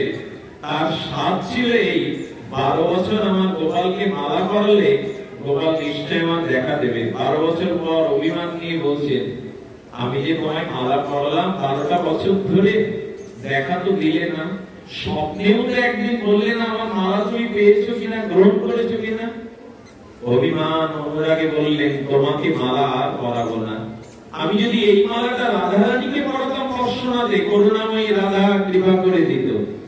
আর সেই কম্বল নিয়ে, জলের পাত্রটা নিয়ে, সাধুদের তো আমাদের মতো এত কিছু ঘরে নাই, ওই কুটিতে কেবল একটু বক্সটা আছে আর একটা জলের পাত্র নিয়ে অভিমানে ফুকিয়ে ফুকিয়ে কাঁদতে কাঁদতে যাচ্ছে। আর গোকুলে না, আর নন্দালয়ে না, আমি রাধারানীর বর্ষণায় গিয়ে রাধারানীকে মালা পরাবো, করুণাময়ী আমাকে কৃপা করবে। যখন গোকুলের শেষ সীমানায় পা দেবে, হঠাৎ উত্তর পশ্চিম থেকে ফেরা বহু গাভীর দল নিয়ে রাখালদের মধ্যে একটা রাখাল এসে বলছে, বাবা দাঁড়াও, তুমি কোথায় যাবে? তোমাকে বলতে হবে কোথায় যাবে। রাগ আছে তো মনে মনে, অভিমান আছে তো, ভালোবাসলেই তো তার উপর অনুরাগ আসে, অভিমান আসে। বলে তোমাকে জবাব দিতে হবে কোথায় যাবো, সরে দাঁড়াও। বলে বলো না কোথায় যাবে। বলে তোমাকে জবাব দিতে পারবো। বাবা তোমার যাওয়া হবে না, ওই গোকুল ছেড়ে কোথাও যেতে পারবে না, বলে তোমার কথা শুনতে রাজি নাই, সরে দাঁড়াও। যেই সরছে না, জোরে ধাক্কা দিয়ে ফেলে দিয়েছে। সাধু হৃদয় তো বাচ্চাকে ওরা কোন কষ্ট দেয় না, পেছনে ফিরে তাকিয়ে দেখে যার গলা ধাক্কা দিল সে আর কেউ না, তারই মালা পরানো গোপাল গলা ধাক্কা খেয়ে কাঁদছে, বলছে তুমি যেও না, আমি মালার অপেক্ষা নিয়েই তো বসে থাকি মন্দিরে, তুমি গেলে কে মালা পরাবে আমার, তুমি যেও না বাবা, তুমি ফিরে চলো। এই হলো অনুরাগ, এই হলো প্রীতি, এই হলো ভজন। আমাদের শ্রীনাথজির কাছে এক মা যেতেন, আর আঁচলের মধ্যে একটা ননির ভাণ্ড সাজিয়ে গিয়ে আঁচল তুলে বলতেন, গোপাল আমার ঘরে যেদিন চুরি করে খাবে সেদিন পাবে, তোমাকে দেখিয়ে গেলাম। আমি চোখের জলে তোমার নাম করতে করতে এই ননি, এই মাখন তৈরি করি। তুমি যদি ভক্তির ভগবান হও, আমার ঘরে একদিন এই ননি চুরি করতে তোমায় যেতে হবে। এই কলিযুগেরই ঘটনা। শ্রীনাথজির মন্দিরে দেখে আসতেন, একদিন কোম্মন্না তার প্রিয় সখা ভক্ত দেখছেন গোবিন্দের গাল দিয়ে, শ্রীনাথজির গাল দিয়ে লালাজ হচ্ছে। আরে ভক্তি, আরে ভগবানের প্রিয়তা, ভগবানের গালে লালা থেকে কোম্মন্না বলছেন, সখা তুমি কেন গাল দিয়ে লালাজ হচ্ছে, কি পেতে তোমার লোভ হয়েছে? বলে মন্দিরে তো শত শত উপাচার আমায় দেয়, ওই মা আমার নাম করতে করতে, আমার ভজন করতে করতে দুধ ক্ষীর করে ননি করে আমাকে দেখিয়ে যায়, আসলে ঢাকা দিয়ে আনে, আমি ওর ঘরে আর ননি চুরি করতে যাব, খেতে যাব। তখন বলছেন, মন্দির থেকে তুমি চলে গেলে ধরে ফেলবে সেবক। বললেন, যখন মন্দির দুয়ার বন্ধ হবে আমরা বিশ্রামে যাব, পেছনের দুয়ার খুলবে, আমি তোমায় কাঁধে চড়ে ওই মায়ের ঘরে গিয়ে ননি চুরি করবো। রাত্রে সেবকবৃন্দ বিশ্রামে গেলে পেছনের দ্বার খুলে কোম্মন্নাথ দাঁড়িয়ে আছেন তার সখা, আর গোবিন্দ বিগ্রহ রূপে বেরিয়ে কাঁধে উঠে বলছেন, চলো কোম্মন্নাথ, 5000 বছর আগে গোবিন্দের ঘরে ননি চুরি করেছি, অনেক দিনের অভ্যাস নাই, সাথে কেউ না থাকলে আমি ধরা পড়ে যাব। ভক্তের সাথে ভগবানের এই লীলা, নিত্য লীলা আজও হয়, আজও লীলা করে গোড়ায়, কোন কোন ভাগ্যবানী দেখিবারে পায়। ভক্তি থাকলে, অনুরাগ থাকলে আজও তিনি আসেন। ওই ব্রজমায়ের ঘরে গিয়ে দেখে ব্রজমা কাঁদতে কাঁদতে ঘুমিয়েছে, কেন জানেন? আজও এলে না তুমি, তোমার জন্যই তো শিখেতে দাঁড়িয়ে রেখেছি, আজও এলে না। এই বলতে বলতে কাঁদতে কাঁদতে চোখের জলের রেখাটা শুকিয়ে গেছে। গোবিন্দ সজল নয়নে কোম্মন্নাথের কাঁধে উঠে মাখন গুলো খাচ্ছে। আর এই কলিযুগেরই ঘটনা। সুধীবৃন্দ, তখন কোম্মন্নাথ বলছেন, আমাকে সাথে নিয়ে আসলে, আমার কাঁধে উঠেই ননি চুরি করে খাচ্ছ, আমাকে দেবে না? যখন মুঠো করে দিতে গেছে, বলে এভাবে তো না, তুমি যেটা পাচ্ছ সেই অদর থেকে আমাকে অদরামৃত দাও। আজ গোবিন্দের কদম থেকে ফলিত হচ্ছে সেই অদরামৃত। কোম্মন্নাথ ভাবছে, এই ভাগ্যবতী মা, যার ঘরে স্বয়ং গোবিন্দ এই কলিযুগে ননি চুরি করতে এসছে। গোবিন্দ লীলা করার জন্য শিখে থেকে দধিভাণ্ড মেঝেতে ফেলে দিলেন। যেই ফেলে দিলেন, কবি জেগে উঠল শব্দে, আর গোবিন্দ শিখে ধরে টান দিয়ে উনি বাইরে গিয়ে মন্দিরে গিয়ে দৌড় দিলেন। কোম্মন্নাথ পড়ে থাকলো। আলো জেলে চোর চোর চোর বলতে বলতে দেখছে বাবাজি মহারাজ ওনার ঘরে। বাবা, আপনি আমার ঘরে ননি চুরি করতে? বললেন, মা, সব প্রশ্নের উত্তর দেওয়ার আগে একবার দাঁড়াতো আমার সামনে। যেই দাঁড়িয়েছেন, কোম্মন্নাথের মতো ভগবানের সখা ওই মায়ের চরণে পড়ে গেছে। কি তোর ভক্তি, কি তোর ভক্ত ভাবনা! আজ তোর ঘরে নবনীত চোর গোবিন্দ এসেছে, ননি খেতে এসেছে। মা, কি ভক্তি তোর! তোর চরণে বারবার প্রণাম। বলে, বাবা, আপনি আমাদের প্রণম্য প্রাতঃস্মরণীয়, আপনি কেন এমন করছেন? কাঁদছেন আর বলছেন, না মা, ধন্য তুই, তোর ঘরে আজ। কোম্মন্নাথ বলছেন, তোর ঘরে আজ লালাই এসেছিল। আজও যে ঘরে আমার গোবিন্দের জন্য সেবা সাজানো থাকে, কোনো না কোনোদিন দেখবেন প্রতীক্ষা করতে করতে তিনি একদিন আপনার দুয়ারে বিগ্রহ রূপে এসে সাড়া দিয়ে যাবেন। এই জেতাবাসী ধন্য। এই জন্য বলছি, এত সুন্দর একটি নাট মন্দিরে যারা রূপ দিয়েছে তাদের হৃদয় অনেক সুন্দর। ভেতরটা সুন্দর না হলে ভগবানের মন্দির, ভগবানের ক্ষেত্র সুন্দর করা যায় না। আপনারা আরো এগিয়ে যান। এই ধর্মকে ভাগবত পাঠের দ্বারা, এই যে মাসব্যাপী পাঠ, এটা বড় বড় গর্বের বিষয়। আমি অনুরোধ করছি, সনাতন ধর্মকে যদি এগিয়ে দিতে যান, তাত্ত্বিক ভাগবত আলোচনা দিন। এর দ্বারা যতটা মানুষের চেতনা ফিরবে, অন্য কোন মাধ্যমে এতটা চেতনা ফিরতে পারে না। এই জন্য গীতাতেই ভগবান বলে দিয়েছেন, মচ্চিত্ত মদ্গতা প্রাণা বোধয়ন্ত পরস্পরম কথায় অন্তশ্চ মাং নিত্যম দুঃসন্তি চ রমন্তি চ। নিত্য আমার কথা পরস্পরে মিলিত হয়ে শ্রবণ করো। বেদাগাবাসীকে ধন্যবাদ দেই, আমার গিরিদাকে সাধুবাদ দেই। উনি এই অনুষ্ঠানের জন্য বারবার বলেছিলেন, সময় না থাকলেও একটা দিন পিছিয়ে দিয়ে এখানে আসা। আপনাদের জয় হোক, আপনাদের মঙ্গল হোক। আজকের অনুষ্ঠানে প্রসাদ অন্নমূল্য করেছেন স্বর্গীয় দুলাল কৃষ্ণ।